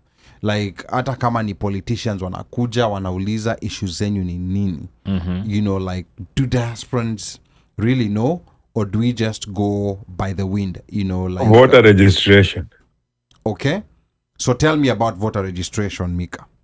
Voter registration. Unajua kwanza saa hii tunafaa kuvote in 5 days, according to the court. Yes, according to the ruling that came in today. Yeah, so your ruling, hata miss jaelewa vizuri, like that's something I think. But at the same time, may postponed. Yeah, at the same time, pia may postpone. Because kina Wanjigi walishafanya press conference. You can't enforce that thing. Yeah, but so let's assume we go to vote in 5 days. Assume we go to vote in 5 days. Hatukupiga kura wengi. But now, kwa sababu hatujakuwa register. So watu wa diaspora, number one thing we have to figure out is voter registration, right? But Mika, when you talk about voter registration, is it your priority or is it a diaspora priority? Are people across diaspora thinking, oh my goodness, I need to register to vote? No, unajua nini? People across the diaspora, if they were given a chance to, if voting was made easy for them, they would vote. They would think about that. But then also, number two, the most thoughtful, the most thing that is in the thoughts of the people of the diaspora, ukwani the well-being of their family back home. It doesn't matter. Like it's a broad umbrella on that well-being. But number one thing ukwani, okay, kuna mwenye analipa medical fees, kuna mwenye analipa shule, kuna mwenye anatuma tu upkeep, kuna mwenye anatry kutoa familia yake kuipeleka to a better place.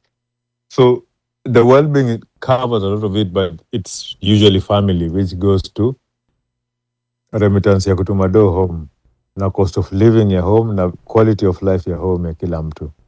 Yeah, but maliza Mika. No, I'm just saying, but if you give the people here a chance to vote, if you made it easy for them to vote, they will vote in droves. I don't know. I disagree with you. But let me let Bandio first say, you know, like contribute what you wanted to contribute. But I'll tell you why I disagree. Yeah, I don't think it's about the, you know, whether the process is easy or not. I think it's the consequence of doing it or not. Because when Nala goes down or when Wave goes down, watu wanatafuta alternative ya kutuma pesa. Because they know if you don't send it, what's going to happen, right? Yeah. So I'm pretty sure kama ingekuwa ni is just the system or, you know, the process, everything. If it was that necessary, watu wange force their way kupata the better way, au wangetafuta another way. But there are times system iko down, right? M-Pesa ipokee, nini ipokee, watu watakwenda tatafuta, watatuma, you know, Western Union or something, because wanajua consequence ya hivi vitu. When it comes to ushiriki wa diaspora back home, one, unfortunately, most of us tuko kwenye first generation, second generation, we don't exactly know tunataka kufanya nini. Sisi ndio wale watu tunakufa, tunataka kujenga nyumba nyumbani, and then unafanya kazi 3 kwa siku, and then unakufa kwa sababu, you know, and we're not sure if we want to stay here, tunataka kwenda kule, you know, we're somewhere in between, tuna watoto huku, tuna wazazi kule, you know. So you find generation yetu haija define exactly what they want. Actually, Mika aliposema kwamba, you know, millennials sisi ni worthless, amenifanya nimefikiria sana sometimes kuhusiana na hili, and I think majority pia wako katika hiyo range. So I feel like yes, maybe wangeweza kufanya system ikawa a bit better, ila commitment sioni. But I think, you know, like where I have doubts. I know the process has not been that easy for voter registration, you know, like especially like hata kuambia watu in advance that tutakuja, the registration window will be from a certain date to a certain date. The notice is usually very short. That we can be in agreement, but what, you know, like makes me sometimes, you know, like even scared of when these other spaces are gonna be opened up, Dallas, Seattle, and these other hubs that have a lot of Kenyans. What makes me scared is that I'm looking at the hubs that already had Kenyans, and how many people actually went to vote, because that is 100% accurate opinion poll. Me always say, you know, like voting is 100% accurate opinion poll. So in the US, I wanna say we might be like at most maybe 300,000, hata 300,000 labda tumeenda mbali sana Kenyans. Yes. Well, what number do you have, Bandio? Oh no. Hizo numbers, hizo ni kaza. Are you talking about total number? Population of Kenyans. No, population of Kenyans in the diaspora. Ile number 1 million ni hekaza bunuasi na visa vya alfulela ulela. Yes, because total number of Africans were, you know, like African born, according to the last census, was around I think it was 2-point-something million in the US. You know, so think about Nigerians, it. Include everyone, Mbaka Cape Verdeans. 2 million. So it's 2 point. Yeah, this information. It's there on the Census Bureau. So think about it. If kuna 1 million Kenyans, that means 1 in every 2 Africans in the US is a Kenyan, and we know that that's not the case. In fact, even 300,000 easy numbers. These numbers that are sometimes thrown around by influencers. I always ask them, please, you know, like, tell us where you're getting your numbers from. Me, 300,000 is on the higher side. So let's give it 300,000. Okay. So kuna 300,000 Kenyans. Hii hapa inanipa 150 to 165. Angalia sasa. That's why I told you 300, you know, like is higher. And I think the reason why like 300 kuna watoto wamezaliwa who've not been registered as Kenyan. Oh no, these are talking about people born in Kenya. People born in Kenya, yeah. So I think I'm counting all of them. Okay. At most tumefika. We are not as many as we want to imagine we are. But sakati yao 300,000, the total number of registered voters across the world, not even in the US, was 10,444. This is the entire world. Qatar, all the places that were registering voters. Yeah. In the US, I think maybe we might have tulifika 1,000. Were we 1,000? We were 1,000 or 700? No, the ones who voted across the US were 700 and something. Okay, and the ones who actually voted registered was what? Upper DMV, I think we were the highest with 300 and something. Got it. Ukienda ile picnic ya kunaitwaje huko Baltimore, Gunpowder Park. Yeah. There's more people. Normally we're 1,000. Yes, there. Yeah. There's more people. Yeah, this year than the people. Even this year, we were many. Than the people who came to vote, and that's the reason why I'm saying, so hii kitu, remember, people will always give excuses of why they did not register, which is why I am afraid of easy stations ikifunguliwa zote. Yes. And then now we are getting only kuna some stations that maybe might get 200 people registered. Maybe if we give them remote stations, aka sit in your house and go into a portal. Yeah. So unaona now, if we have if in Kenya if we have 20 million, if let's say 20 million, I think it's expected to get to 20 million voters this next election. So for us to get 1% of 20 million is 200,000. So even to get 1%, we need 200,000 people to register, across the world. Across the world, we can say maybe there's 1 million Kenyans. If 1 in 5 register, then maybe we might reach to 200,000 and we can become a swing vote. Right now, we're having a problem of even getting... Maybe 1% in swing vote, eh? Yeah, 1% is swing vote. Yeah, no, in a close election. Yeah, because that 200k is a lot. Yeah, in a close election, 1% ni swing vote. The Somalis have learned that in Minnesota. Na sasa Waarabu pia wamejua hiyo story in Michigan. Yeah, they've been flipping all kinds of seats with their swing vote.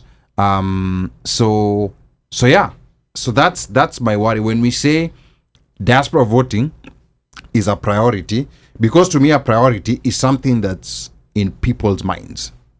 That's not there. I doubt if and I hate saying this, but I doubt if your average diasporan, if you're talking to them, they're even worried about if they'll register to vote. Wale watu wa fan club. So would you add things like consular services in there, or representation of the diaspora? Oh, by the way, I think sometimes I think it's just the same. And I'll say this in experience here, Tanzanians, right? I think ubalozi wenyewe unaweka bad taste kwa baadhi ya watu kwenda kuregister.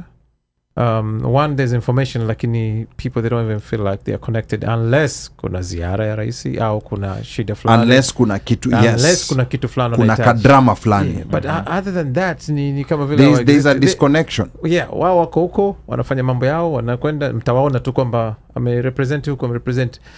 Honestly, it used to be, I think before WhatsApp and everything, kulikuwa kidogo kuna necessity ya kukutana. Yes. And now correct. We feel like we are so connected by being far apart nowadays. We hizo mambo za mechi za vitambi na Tanzania na nini, they're not as much.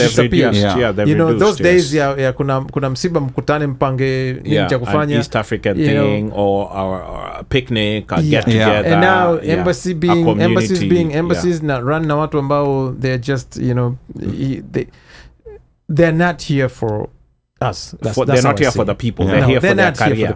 They're here for their careers. Yeah, that's how I see it. Yeah. So I think, that's why, in as much as we want to imagine that those are priorities in people's minds, they're really not. I think even when we talk about consular services is not something that people do every day. It's something that they call for once in a while. Correct. Yeah. You're right. But at the point in time when you do it, you get so frustrated. It leaves a bad taste. That you're like, I'm not going to do it again. And that's why, to me, I think it is. and I think for me, I'll speak for myself. In terms of consular services, once I figured out the shit stem, as a friend of ours will call it, then I knew what I needed to do.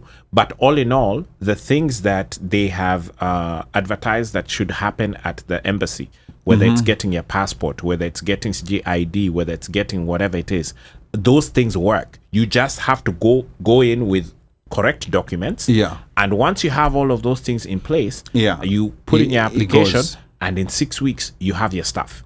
But you know, I think when we're reviewing, you know, like priorities, I think it may be important. One thing that I know everyone is feeling the pinch is how much money they're sending back home. Correct. Most of us, you know, like most diasporans are feeling the pinch, you know, like, because over the years, hiyo namba imekuwa ikiongezeka. We send over $5 billion every year to Kenya. 75% of that goes to subsistence issues. It's not even investment.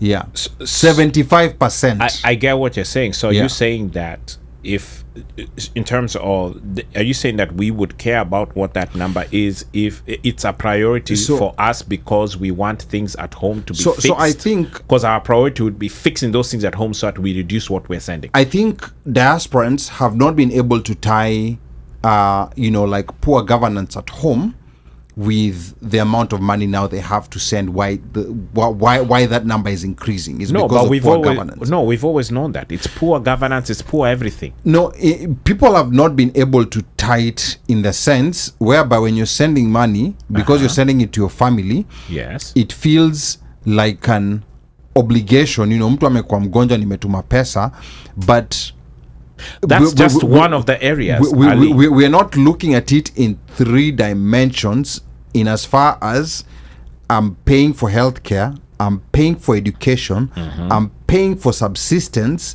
because of a bad government. I don't think there's a direct when I say bad government, I mean everything. Meaning, mtu ameenda shule. Okay? We umekuja hapa, umekaa hapa miaka 20, okay? Umemlipia mwenzako akamaliza shule. Akishamaliza shule anafaa kupata kazi, haezi pata kazi. Sasa you, the same person who paid for this person, now you're sustaining this person. You have to sustain this person. Correct? Then this very same person you're sustaining gets sick. Then now it's you who's dealing with that. But I think unaona vile, for example, like I think diasporans should be vested in a good healthcare system in Kenya, because that's part of what's leaking our pockets here. I get what you're saying. Yes. But most of the time, people feel like nikienda Kenya, you know, like I have my insurance, I have my money.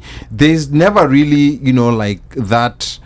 So you'll see mtu ambaye ana support Ruto atasema SHA is working. Someone who's not supporting Ruto will say SHA is not working. There will be no nuance about, you know, like how is it that we can improve our healthcare system so that our pockets stop leaking from here. That connection, in fact, people are usually very proud of this number when it's thrown out. It's never detailed. They will tell you, you know, like Kenyans tumetuma $5 billion this year, and it has increased a certain percentage from last year, and then usually it's a cause of celebration. Like what wanasema, oh, you know, like that means you know, like diaspora is spending a lot of money. That means that people there are doing well, but this money is being sent to spend money on things that the government is supposed to be doing. Correct. A lot of what we are sending the money for is to supplement things that should be in place, that should be working in order for, you know, and then also like even with our people who are actually working and then check yao in a katwa. Because of A, B, C, D, E, F, G, which means they cannot provide at the same level that they were providing. And if they were the ones who are maintaining other people at home, now it comes back to you. So it's like a trickle, you know, it's like a circle, also trickle down effect. I don't know which way you would want to. Kuna vitu nyingi ambazo ziko humu ndani. So at some point, you know, you just look at it and you're like, okay, we've gotten used to it. We're like, it's a price of doing business, whether it's petroli, that tax imeenda juu sijui nini, because petroli kienda juu in affect kila kitu. And And and I think like maybe we need to figure out things that will resonate with people in the diaspora. So that they can maybe be motivated. Unaona vitu kama investment protection. And even investment protection, that may be very elite because it's not all diasporans to who me, have investments. Ali, when you say investment protection, I would even have to start asking you, well, what is this so-called investment? No, are we saying ni mtu ambaye amenunua nyumba, mtu amenunua ploti, mtu ananunua stocks, because like what are you, fraudulent land. Again, developers, correct. Now SACCOs. Okay, so now if I Omosh go and buy fraudulent land, right? Sequel buyer, why is Gava protecting me as Omosh because I'm in the diaspora? Hold on. Yeah. But the local chap is not protected when he's defrauded. The same way a foreign investor is protected. You see, it's the same way a foreign investor is protected. To me, Ali, you would have to give me numbers as to this so-called foreign investor. Okay, if this investment has been checked off, meaning we mwenyewe unafaa kufanya due diligence, right? Then you're screwed. You lose money. The local guy is also screwed. Yeah, he loses money. Yeah. So why is it that a foreign chap is more important than the local guy? This should be across the board. It shouldn't be just for foreign people. Okay. For foreign investment. It should be across the board. Yes. It should be across the board, fair enough. But then when, for example, you're someone who's bringing in a 20 million shilling investment, or let's say a 200 million shilling investment, generally you'll be treated different than a person who's bringing in a 1 million shilling investment. And that should also happen for the local chap who's giving 200 million or 100 million or whatever, right? Yes, fair enough. It should be. But what I'm trying to say is that it is not. Basically, ukirambwa, locally umerambwa. Yeah. But mtu wa nje akirambwa, now we go up in arms, just like wale watu wa gold. You remember those jamas of, was it Dubs or something? The ones who were, I think the sheikhs. Remember them with the gold? Those guys were found within 6.8 seconds. Yeah. Right? Yeah. So I'm just saying that if we're doing this, let's protect all investors so that everybody who is on the ground, kila mtu anajua, okay, pia mimi nikipata katribobu yangu na nidonjo kwa mahali, I'm not, it's not going to die even in the circle. The thing about foreign investors, the reason why foreign investors are treated differently is because they have options to where to deploy their capital.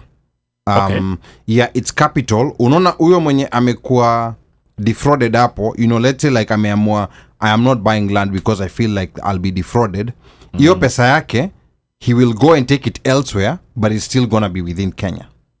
Now, a foreign investor is different. A foreign investor, you show them tricks enough, they will just carry their bags, pack up and go.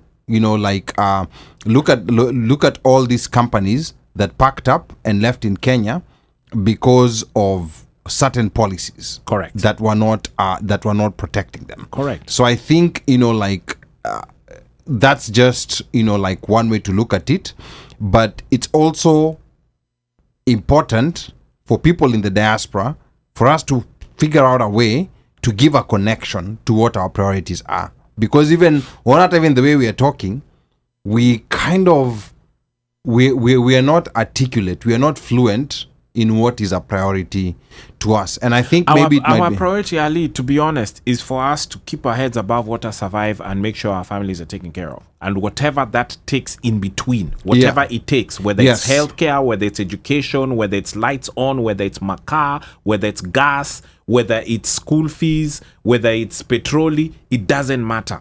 Whether it's kujenga nyumba, kununua ploti, it doesn't matter as long as they are sorted. Yeah. All right. And these people who is our family could be our parents, it could be our grandparents, it could be siblings, it could be friends, it could be lovers, it could be wives. It varies.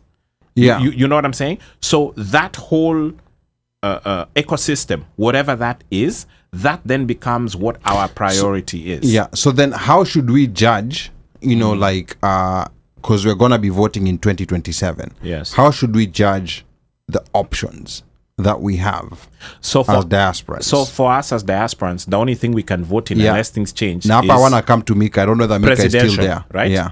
The only thing we can vote in unless things presidential, change yeah. is presidential. Yeah. Right. So we would have to look at what the options are. And Mikasi Upo. Yeah. We would need to look at. The question is to you. No, let me start with you, Mosh, before I go to Mika. Yeah. Maybe if the government already diagnosed some of these problems. Correct. Let's start with President Ruto. Should President Ruto be judged in 2027 on new promises that he's making or on the implementation of his own policies that he promised the diaspora? He should be judged, in my opinion, on what he has done, not what he's going to do. Because what he's going to do, I cannot. It's a promise to me. What he's going to do, it's a promise, right? Yeah. Even with the next person coming in, it's a promise. And so then now it's a matter of saying, okay, at the promise part, I can look at both promises and say, okay, which one engages with where I need things, my priorities, right? But I also want to see, okay, if then I'm also looking at, since this guy has been in office, what has he done? Okay. Right? Because the person who's coming in has not been in office, so I can't judge them on that unless Niseme, now I'm going to judge them on another trajectory. So like with President Ruto, for example, like as a diasporan, and I know sometimes we as diasporans we make decisions based on things back home or even in our ancestral homes. But as a diasporan, how would you judge Ruto? In as far as how he's treated diaspora issues. I think actually, in terms of diaspora issues, if I'm looking at diaspora issues, I think he's done pretty well. For example, for me, if I'm looking at diaspora issues, in terms of setting up that diaspora office, making things easier for people to supposedly invest. I have not used those directions or gone down that path. The embassies seem to be working. There's things that we are able to do now that we were not able to do. A lot of electronic stuff, it's easier to get the visa, and so on. There's, ups and downs there. So I'm saying, and now again, if I'm looking at that from the diaspora side, right? Yeah. To the direct diaspora person, but not to our families. Like now, things on the ground.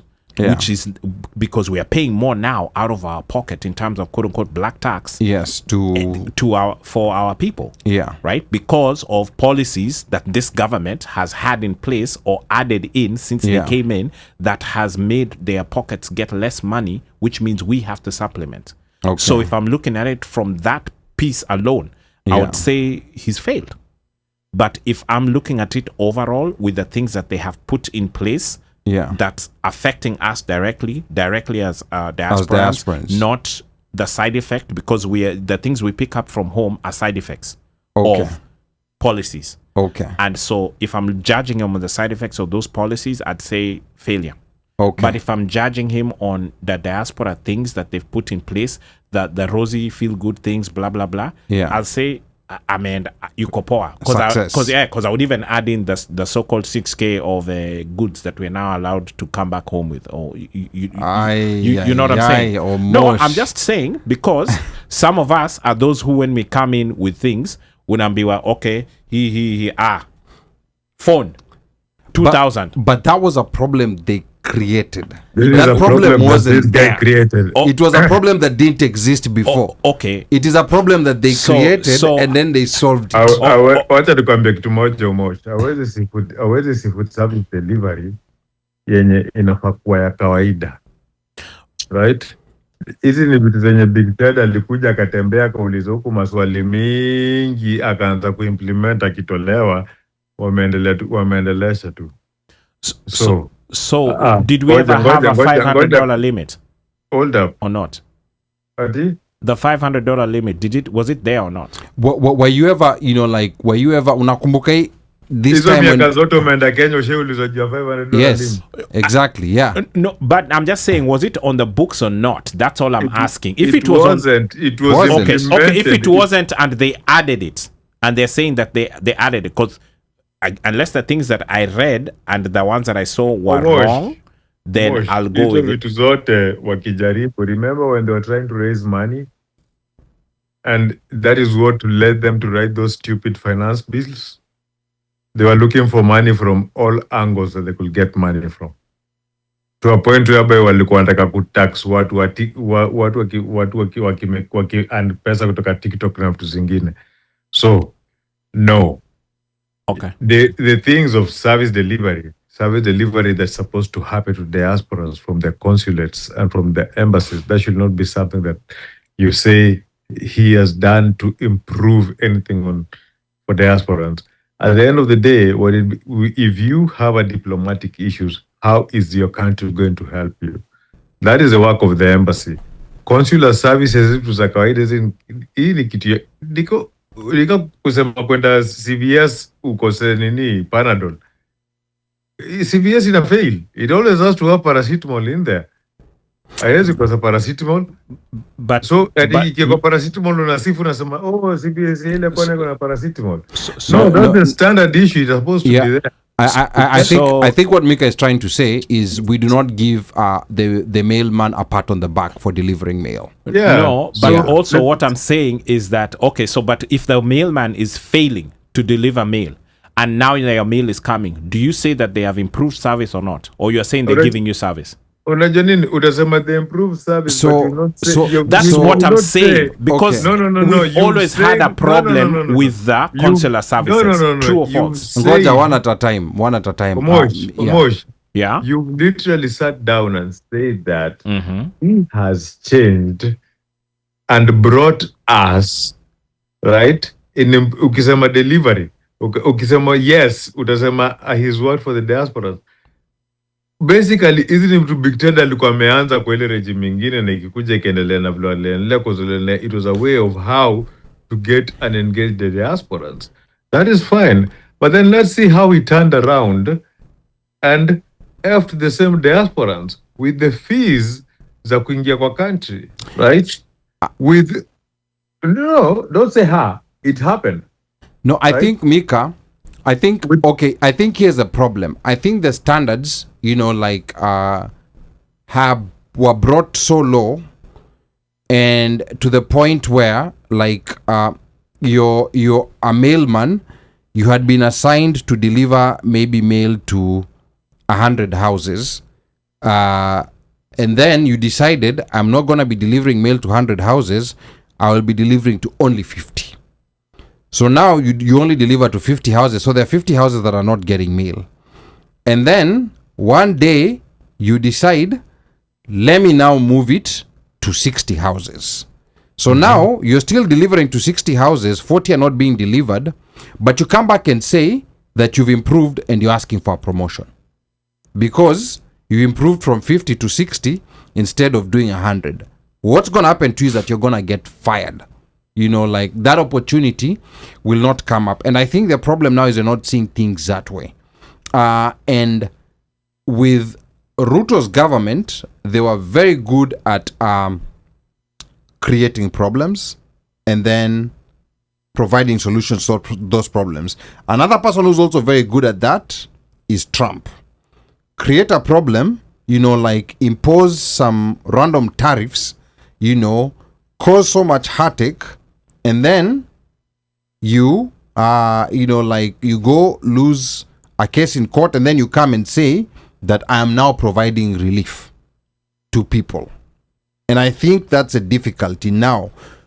Outside Ruto, Mika, mtu kama Sifuna, he's never been on the hot seat. He's been a senator. If Sifuna wants our support, what should we be looking for?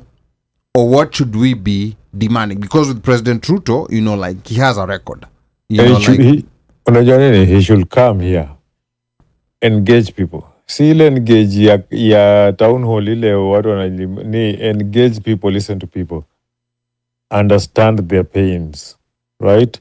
And by understanding their pains, assure them how you're going to make the cost of living back home easy for them to continue with sustaining their families, and also make it easy for them in terms of traveling, interaction, investing, and basically accessing their nationality and accessing what their nationality allows them to have.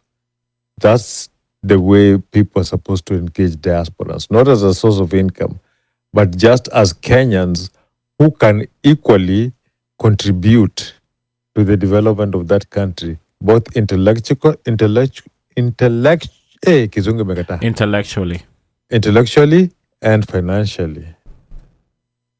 Mi utaniongezea hapo spiritually. Hata hiyo spiritually tu hapana, lakini sawa. Okay, sawa. Now, if we go back to President Ruto, he proposed a post-2030 vision that aims to move Kenya towards high-income, industrialized status through agriculture, productivity, industrialization, that's value addition, and technology and innovation. This will be supported by human capital, infrastructure, finance, devolution, climate resilience, and stronger public institutions. This is the post-vision 2030 that he's talking about. Now, one particularly interesting proposal is a national development law designed to stop each new government from simply abandoning the previous government's development program. So Omosh, I'm going to come to you. If you're asked to give an affirmative case for Ruto based on some of the things, because we don't have the details of Vision 2060, he said that we should have some sort of conclave to decide what we want in there. But objectively, why should we, or maybe give an affirmative case of why we should give this a chance? I can't give an affirmative case on what I don't know, and all this right now, it's fluff. It's all talk. Okay. It's I'd call it even legalese political talk. Like I'm just giving you something like nafanya presentation that makes it look sweet, right?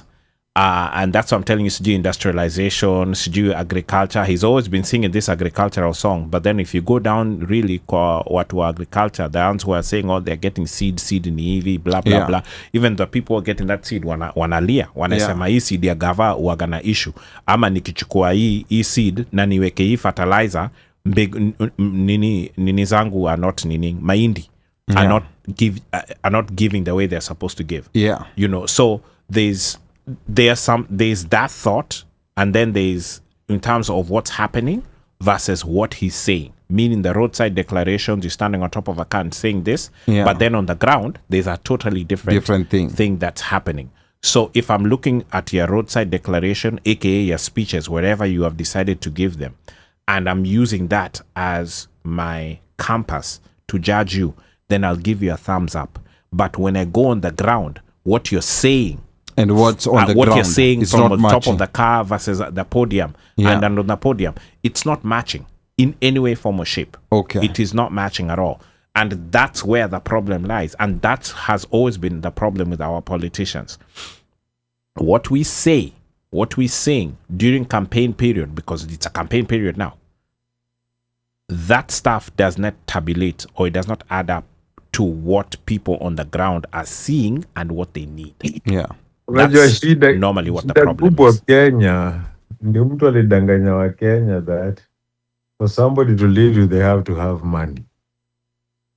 So, tunatafuta ngole mtu akona do. Akuja tupate 2020, jamana pesa, like, even if somebody has good policies and everything, and they're broke, they try to campaign at Tamskia. No, you can't scare a guy who's never held money. And Kenyans don't work that way. Yeah, so there's that concept of we want good leaders, but then you have to have been rich. Are we a good electorate?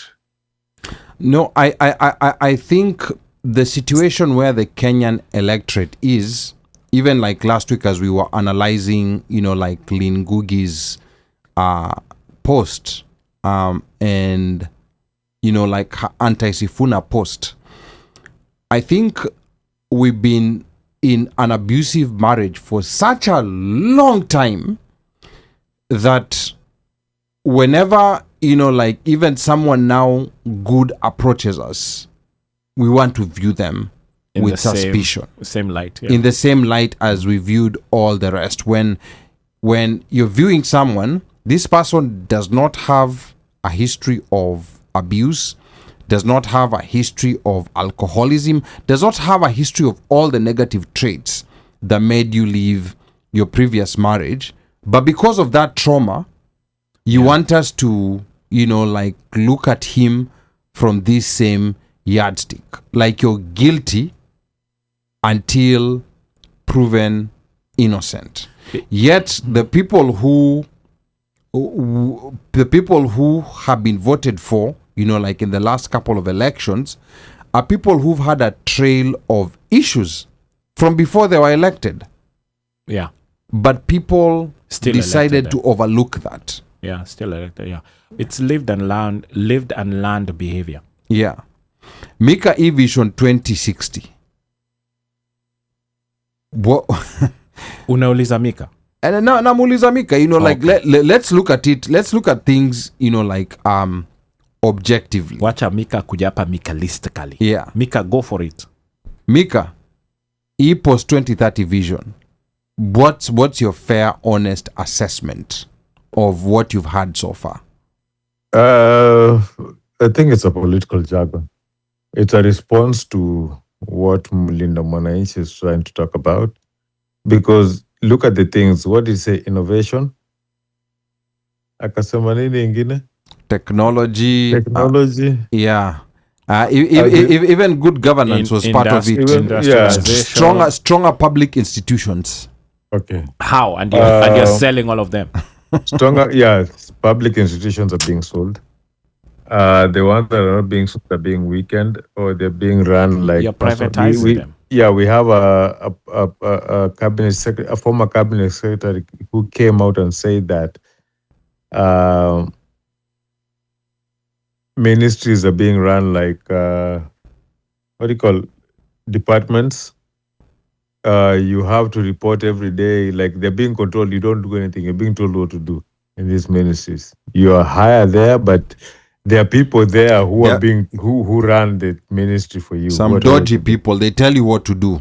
Yeah. So when we look at the president coming out and telling us post 2030 vision, you realize that the other 2030 was about infrastructure and development of rural places, modernization of the country, electrification of the whole country. But with him, he didn't speak anything about resources.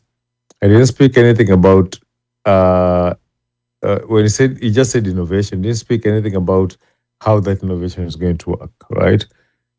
He basically just gave a vague picture that seems to have been written by AI on how to expand a vision, right? Because honestly,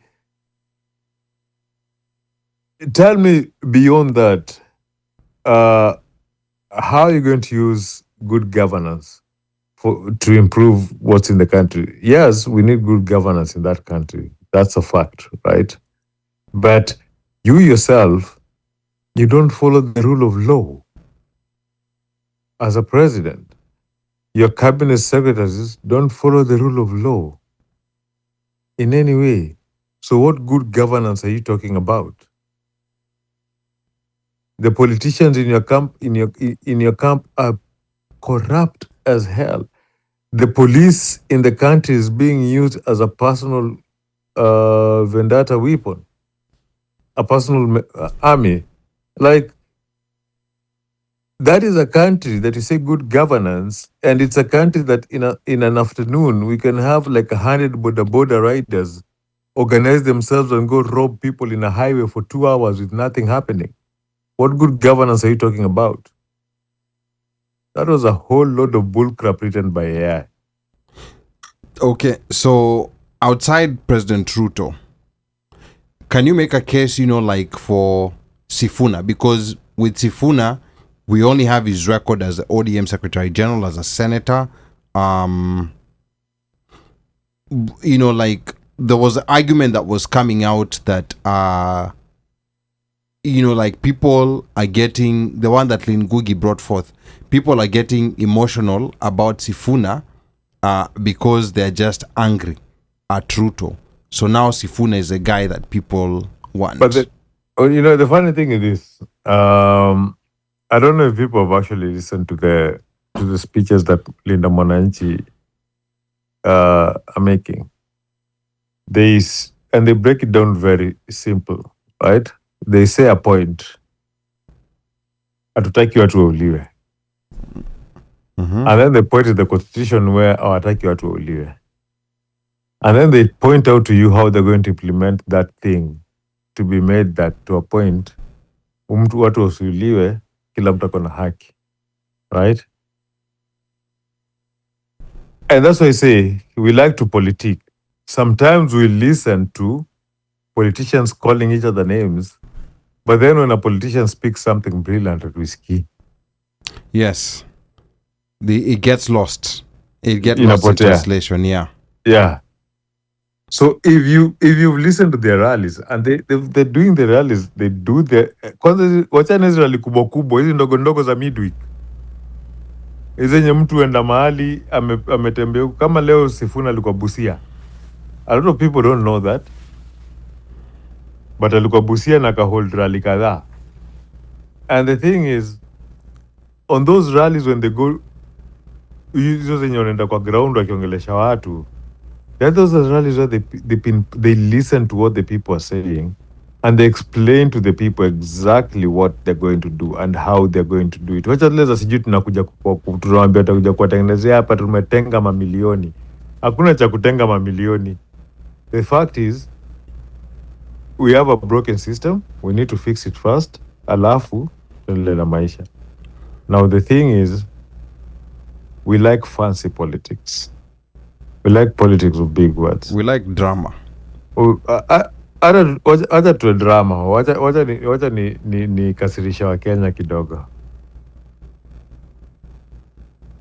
Tuseme tupige, kuna Woli Ngugi alisema tuweke Sifuna, Omtata na Maraga on the same ticket. We see what Omtata does with his lawsuits and everything. Mimi mtu ani explain kitu yenye Maraga, policy tu moja yenye Maraga ameshaisema vile implement. Apart from riding as being the most cool CJ in the not ule mwenye alikuwa mbele yake alikuwa the coolest CJ. But apart from just Willy Mutunga, but apart from him riding as the chief justice of that, niambie kitu like just tell me kitu yenye Maraga explain pati yake itafanya kuimprove life ya mtu Kenya. I think Maraga maybe has not done a very good job, like with connecting people and explaining himself.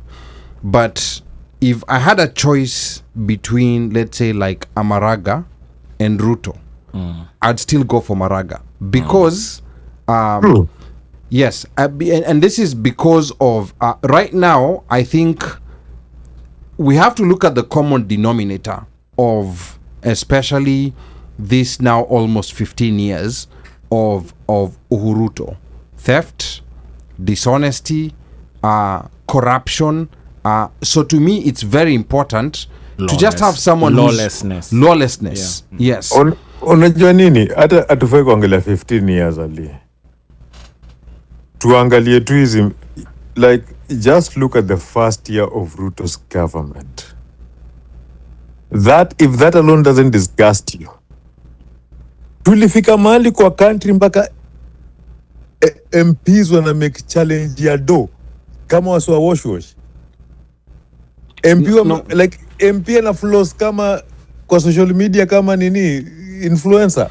No, I think part of the problem is when you have someone who's very skilled at winning elections. Like Ruto has never lost any election, and if you look at the people he flawed in the 90s, people see his biggest victory as Iyapaya against Baba, but he flawed Ruben Chesire in 1997, who was Moi's man during Moi's era, when rigging was happening, but he was still able to flow Moi's man during that particular time, which shows you how skilled he is when it comes to winning elections. I think the problem is that you are skilled. Maybe you're skilled at playing soccer, but now you want to take these soccer skills to playing rugby, to playing cricket, and to playing all other sports. Usain Bolt, yeah. Yes, exactly. Soccer running skills. Great example, amazing example. Usain Bolt, like fastest man on earth, and he thought he could, like take his speed and bring it on a soccer pitch and show people dust. But he realized real quick that he can't do it. Even the best in the world, Michael Jordan, he went and tried to play baseball. He was not able to do that. Now, the problem is that the team that the biggest disadvantage that he put himself on is that he had to reward all those people that he used to get to win. And now you have a bunch of not only incompetent, I can't deal with incompetence, but you have incompetence. On top of it, there's corruption and there's theft. So that's very toxic. With Uhuru, the corruption was there, the theft was there, but at least there was an attempt to have competence in a lot of the spaces that he was hiring people. So I think the problem that we're experiencing in Kenya today is so profound that I think if we go another 5 years in this direction, I think God has been very kind to us. But I don't know what's going to happen after that, because sasa madeni tunafika the point where every 100 bob collected, I think we're at about 75 bob. Yeah. That's going towards paying debt. And now that is very dangerous, because we are no longer going to have, yani whatever is coming in tax, itakuwa inachukuliwa tu. Like all our debtors are waiting, wanazichukua tu. And the moment we refuse to pay the debt, I know that's a slogan that Jimmy Wanjigi has been using. One of the problems of refusing to pay debt, whether it's odious debt or real debt, is that it's going to affect the value of the currency. Naona right now, the Kenyan shilling has been artificially held at 130 bob per dollar. The day when it starts falling, hapo ndo pali, like all the investments you've made in Kenya, it moves from a 20% return to a negative 15% return. That's what a fluctuation in exchange rates show. But anyway, kumalizia, acha tuanze na wewe Mika, what is it that you would love to see, like for 2027, be it from Sifuna or any other person who's now trying to present their vision for Kenya and for the diaspora? Mika. For 2027, for me, number one, I want to understand we have a strong constitution, a very good, strong constitution. We have to return the rule of law in that country. We have to return governance whereby, as in good governance, whereby things work and things systematically working for the mwananchi. Investments that are being made in the country. We have a lot of money in that country that is being stolen and looted. That money needs to be reinvested back into that country so that the young people can be able to get jobs and also just to grow the country as it is. They should address the issue of natural resources. We have come to understand a lot of resources are mined from that country and nobody knows about them. When it comes to the diaspora, there should be a genuine involvement in the diaspora in terms of everything that happens in the country. The number one issue for diasporas is taking care of their families. Mm-hmm. That has to be addressed. It has to be addressed in a point of even if the remittance is coming, the remittance that is coming, it's not just coming to be a supplement for the economy. It has to be remittance that is considered in a way, sort of or kind of, whereby how are you benefiting in what you're dropping into that country? Diaspora investments need to be protected. Diasporans are among one of the most swindled demographic in that country. They have to be protected so that there is a confidence that's returned to allow more people to start investing into the country. We have to talk about the microeconomy in Kenya, how to stabilize it, how to improve it, and how to grow it. It's one of the most neglected sectors in the country, but it's the huge part of our economy. And the population of the country is growing. The population of Africa is growing. Microeconomy is not just a Kenyan thing. It is becoming a thing of the world right now. Unaona Zara zinafungwa, watu wananunua nguo Shein, wanafanya fast fashion. Maisha itabidi kuwe cheap, mnanunua vitu za haraka. Microeconomy is the new economy that's coming in.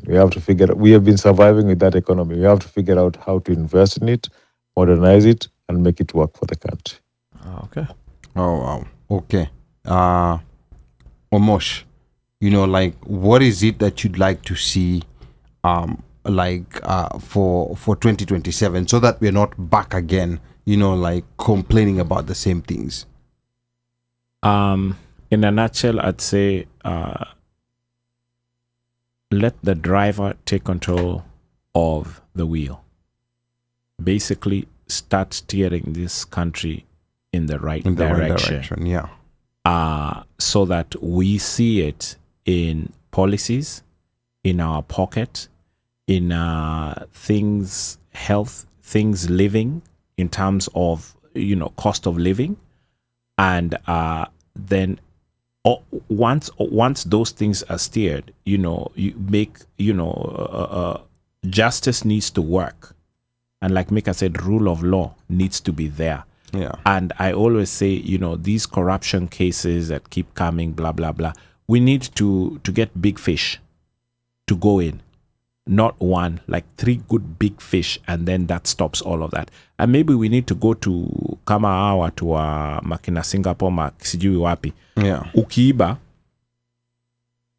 pengine mkono zako zikatwe, ama unawawa.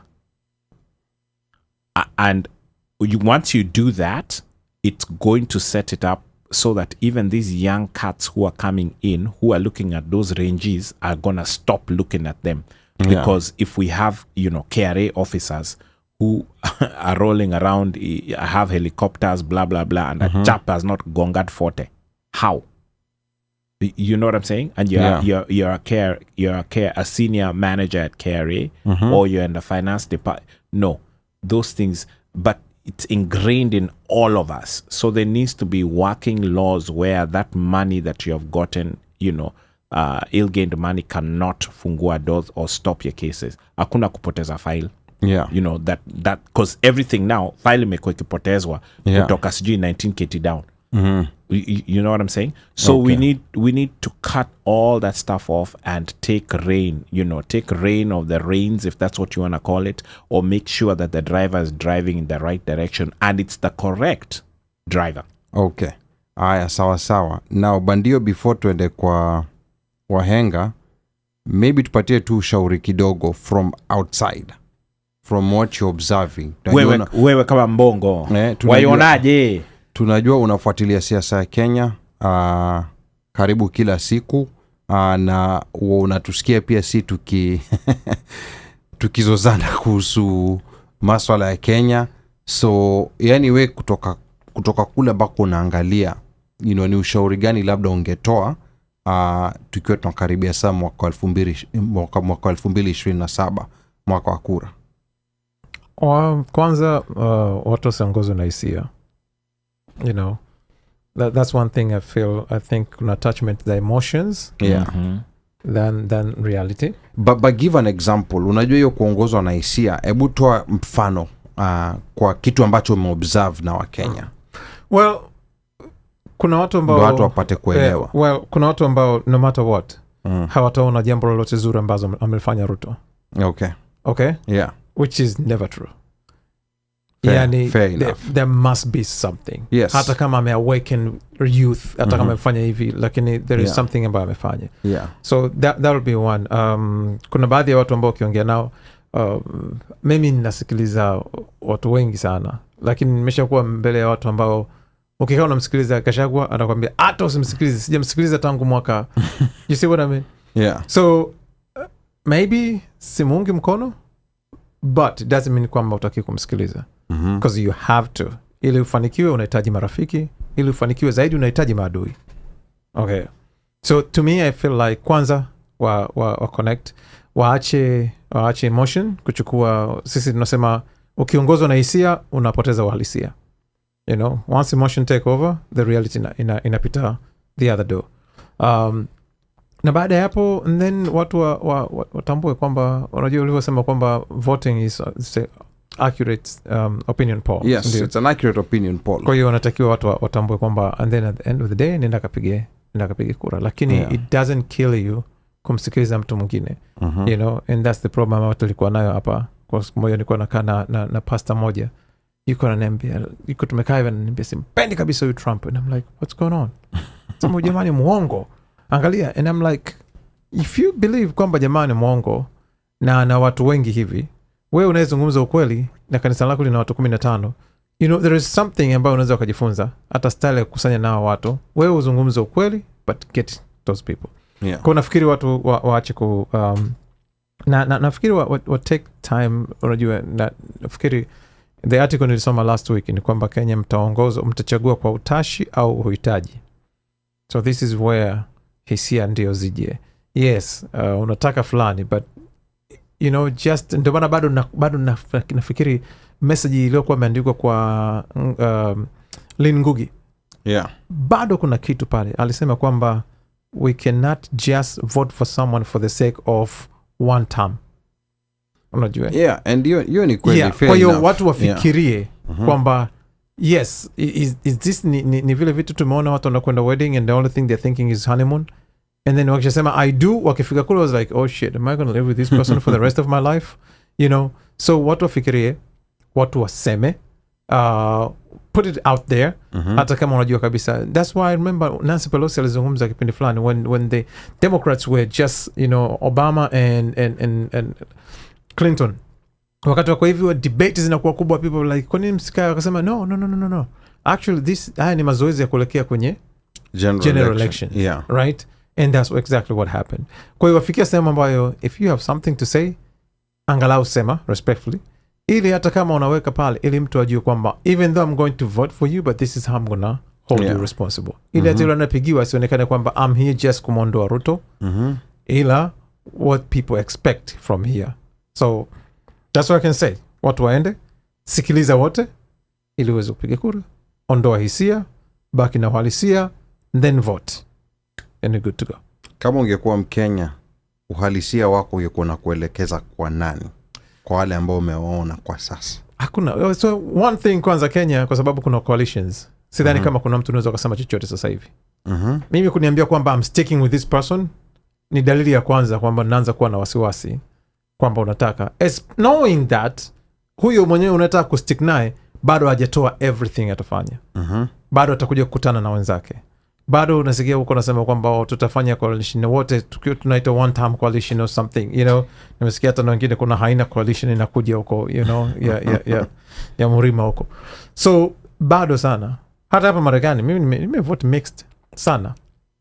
Na kwa hiyo naangalia kama mtu okay, huyo. Kuna mtu ambaye unaweza kusema kwa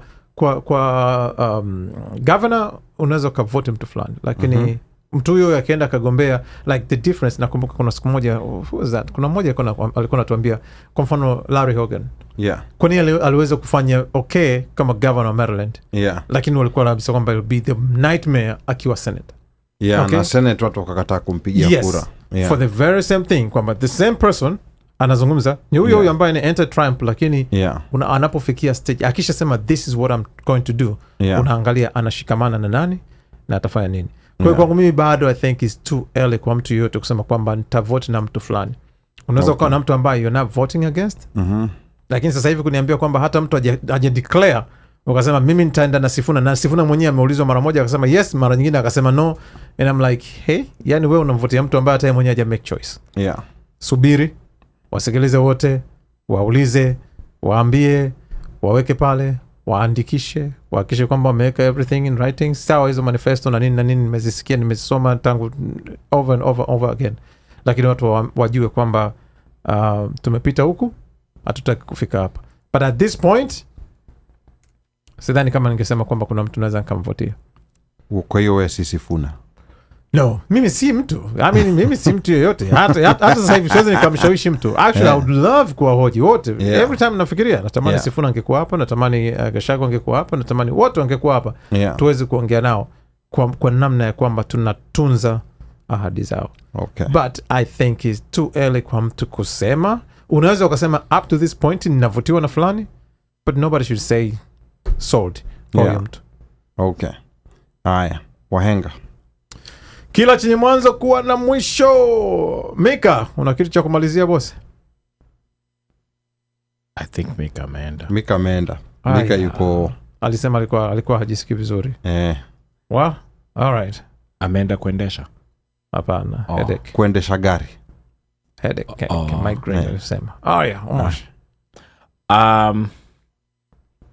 Just like I'd like to thank our listeners, man. You know, there's something beautiful about having this show every week, and we have people who sit with us for 3 hours and listen to us. So we thank you from the bottom of our hearts. As well, reach out to us. Let us know what else you'd like to hear, what else you'd like to see, if we're heading in the right direction or where you think we should be heading. You know, this is that time of the year when we start interrogating where we are heading and whether we are heading in the direction that we should be heading. For you, our audience, because you're our audience, you're the people who keep us here. So asanteni. Don't forget it's summertime. Bado we still have jua, we still have rain, we still have light. Enjoy it. Wear your t-shirts, your shorts, get to enjoy. Kesho ni saa to kama kuna mvua. I don't know, there was an mvua that came, that didn't come. Anyway, enjoy and show your loved ones that you love them. We're losing a lot of people, and especially within our circles, and I think it's just a matter of I feel like we're at that age, or people around us, somebody is always dropping, unfortunately, whether it's at the parental level, at the grandparent level if they're there, or at our own peers, and including the kids. It's just all the generations around us. Somebody's dropping. So be intentional, enjoy your people, and learn to love them. You know, it makes a difference. You'll be very surprised. You know, reach out to somebody who you haven't reached out to. This is my birthday month. It's August. What? Monday. Maze naona pesa kikuja, alhamdulillah. Monday wengine tunaanza hapa. So yeah. So with that said, we'll see you guys next week. Next week might be it's the 12th. We'll take a break at some point, but we will communicate that. Are we the 12th? Okay. Kuna 12 na kuna 19th. So 19th is 12th next week we're gonna be here, but 19th is shaky 50-50. Okay. Yes. All right. Uno tuko pamoja as usual. Thank you to our audience. All right. Thank you so much. Thank you so much, DJ Moshfire. Asante sana Mika Och, and thank you so much for all those who tuned in. I want to remind people, you know, like be prepared to register. You know, like registration may not be here, but make sure you have your Kenyan passport. Make sure you have your Kenyan ID. Make sure if you have any child born on or before January of, we don't have the exact date of registration, but Kenyan law is funny. You know, like when I was looking at this, so anyone above the age of 18 is eligible to vote. But here's the problem. Anyone for you to vote, you must be registered. So, for you to be registered, you have to be 18 to be registered. There is no same day registration. Unajua there is the same day registration here. Yes. So if you're turning 18 on the voting day over here in a lot of counties in the US, you can do you can go and actually register on that day and vote. But now in Kenya, the voter registration is closed 60 days prior to the election. Can you register if you will be 18 before? If you'll be 18 before, you have to be. The law says you have to be 18. You have to be 18 at the time you register. To register, which means 60 days prior to election, you need to be 18. So let's say I think the last day will be May 13th. So kama umezaliwa May 14th. If you're turning May 14th, you're turning 18 on May 14th. You can't register to vote. So now you can't school vote. System here US, eh? Yeah. Correct, yes. The date of birth and yes. Yeah. Yes. Now, here's the other interesting part. Registration in the diaspora closes even earlier. So let's say if registration, let's say it closes on February 15th. So if you turn 18 on February 16th. This is why. Kwa hiyo wanatakiwa wapeleke maboksi Kenya. We still don't know why there's that restriction. Here restriction, and even here we are giving based upon what happened last time. This is what we are trying to advise people. Yes. Jipange. So kama uko na mi nimesema January 31st for now. Anyone born on or before January 31st 2009, you will be eligible to vote here in the diaspora. So you're January 31st. It may move forward once we know the dates, but now it's January 31st, 2009. I know a lot of people who have kids who are born on or before January 31st, 2009. Umesema wakusanya hao watoto wakuje nao? Yes. Okay. Yes, because that's the only way we're going to show up our numbers. If we are, like to get mazee, unajua tumezeeka, unajua watoto sasa hivi wamefika 18. Yeah, I know. Wow. Ulikuwa unafanya madhafu. Yeah. Yeah, watoto wa 2009 next year ndo wanafika 18. Yeah. Watoto wa 2009. Yeah. Dikubaya. Yeah. Sasa how they'll be eligible to vote, and unless you can register all those people, because I see a lot of people here so active politically na nini, watoto wenyu hawana hata passport za Kenya. So you can't even, so hata wewe ukisimama hawezi hata kukupigia kura. Yeah. So I think this is the time to mobilize, because passports and remember huyo kijana wa huyo turning 18 on February 15th. They need to have a passport already. Yes. Because you cannot start applying for a passport. A passport takes a couple of weeks. 6 weeks. Yeah. So they need to be ready. Yes. With their identification documents. So start looking at your clan and figuring out, like who was born. You can get the passport before they are 18. So yes. Go get the passport. Yeah. So start talking to them now. Because you cannot just surprise them. In October. Some parents still have that clout over those kids where they can surprise them. But with this generation, it's shaky to slim to none. Yeah. So that's just what I want to emphasize. Na kwa hayo machache, yote ambaye anataka kunipigia simu, nambari yangu bado ni ile 1-800 mteule. Operator akishika simu mwambie unataka kusema na mjukuu, na akikuuliza ni mjukuu yupi, kumbushe ni mjukuu yule wa Masai. Because I'm Kenyan by blood, American by design, Masai by choice. Sichagui, sikagui, na sibagui. Kwaherini. All right. Okay. Asante sana kwa kuwa nasi. Kwanza pole. Network bwana. I'm not sure what happened. Lakini tumekuwa na some breakups pale. Lakini everything vitakuwa online. Okay. Uno, shukran sana. Asante wasikilizaji, nitawache na ujinga busara wa leo. Wanasema mtoto mtukutu hamsifii mzazi mwema. Akisha kuwa mtoto mtukutu hataweza kumsifia mzazi mwema. Hadi wakati mwingine. Bye bye. Take care. Omosha ameshaambia mnywe maji. It's getting hot out there.